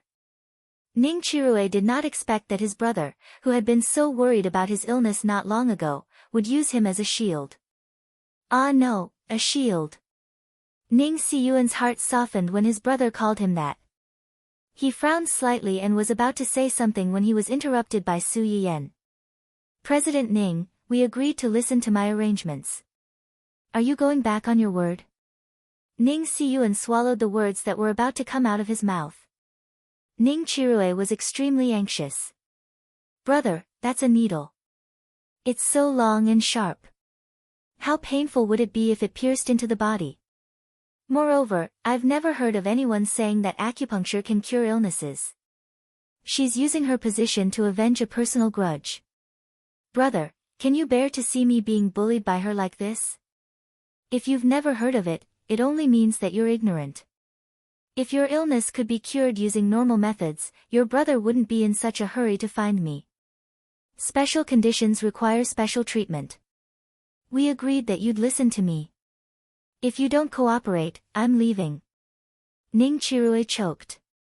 Xia Junsheng also persuaded, Chirue, just bear with it. That needle may look scary, but for the sake of your illness and your life, what's a little pain? Do you have the heart to let your parents send you off? Ning Chirue could not say anything and could only look at his brother for help. Ning Siyuan's heart almost softened, but when he thought of Xia Junsheng's words, he steeled his heart and turned his face away to ignore his pleas. Su Yiyen's what she saw. She rolled Ning's treatment. Get someone to guard the ward, don't let anyone come in and disturb me. As you can see, this needle is really scary. What if someone suddenly rushes in and gets scared when I'm pricking him, and accidentally pricks him? Ning Chirue almost burst into tears. Was this a threat? It was a threat.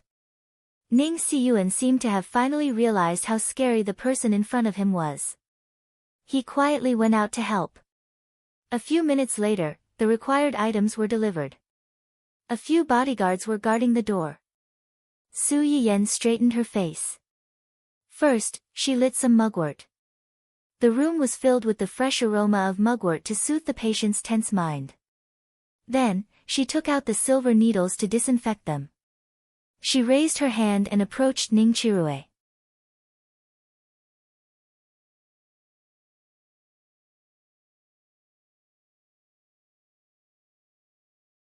Chapter 126.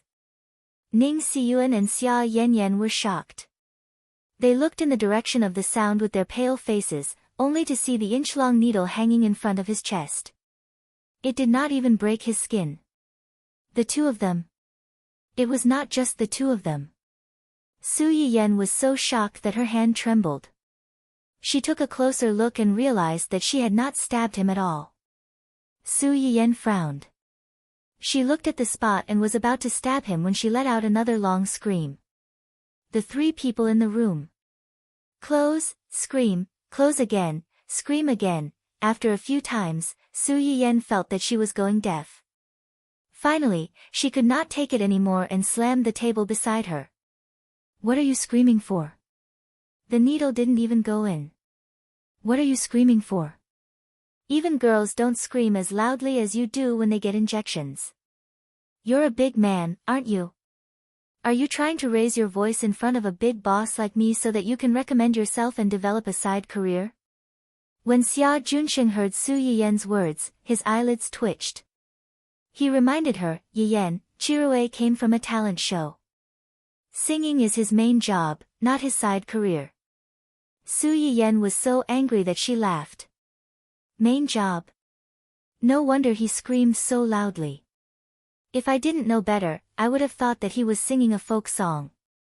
After being scolded by Su Yiyen, Ning Chirue lost all his previous arrogance. He shrunk his neck like a little wife and said fearfully, I'm scared, now you're scared. Weren't you quite capable before? I'm warning you, this is the last time. If I hear you scream again, I'll turn you into a hedgehog and let you scream to your heart's content. Ning Chirue was so scared that he burped and looked at Su Yiyen with red eyes. This woman was not human at all. She was a demon.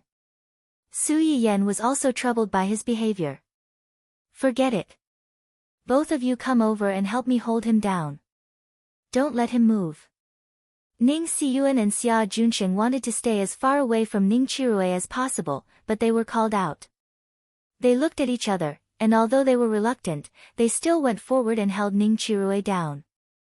Ning Chirue wanted to cry but had no tears. He felt like he was a fish on a chopping board, and Su Yiyen was the murderer with a kitchen knife who was about to cut him into pieces. When Su Yiyen saw that he finally stopped making a fuss, she breathed a sigh of relief.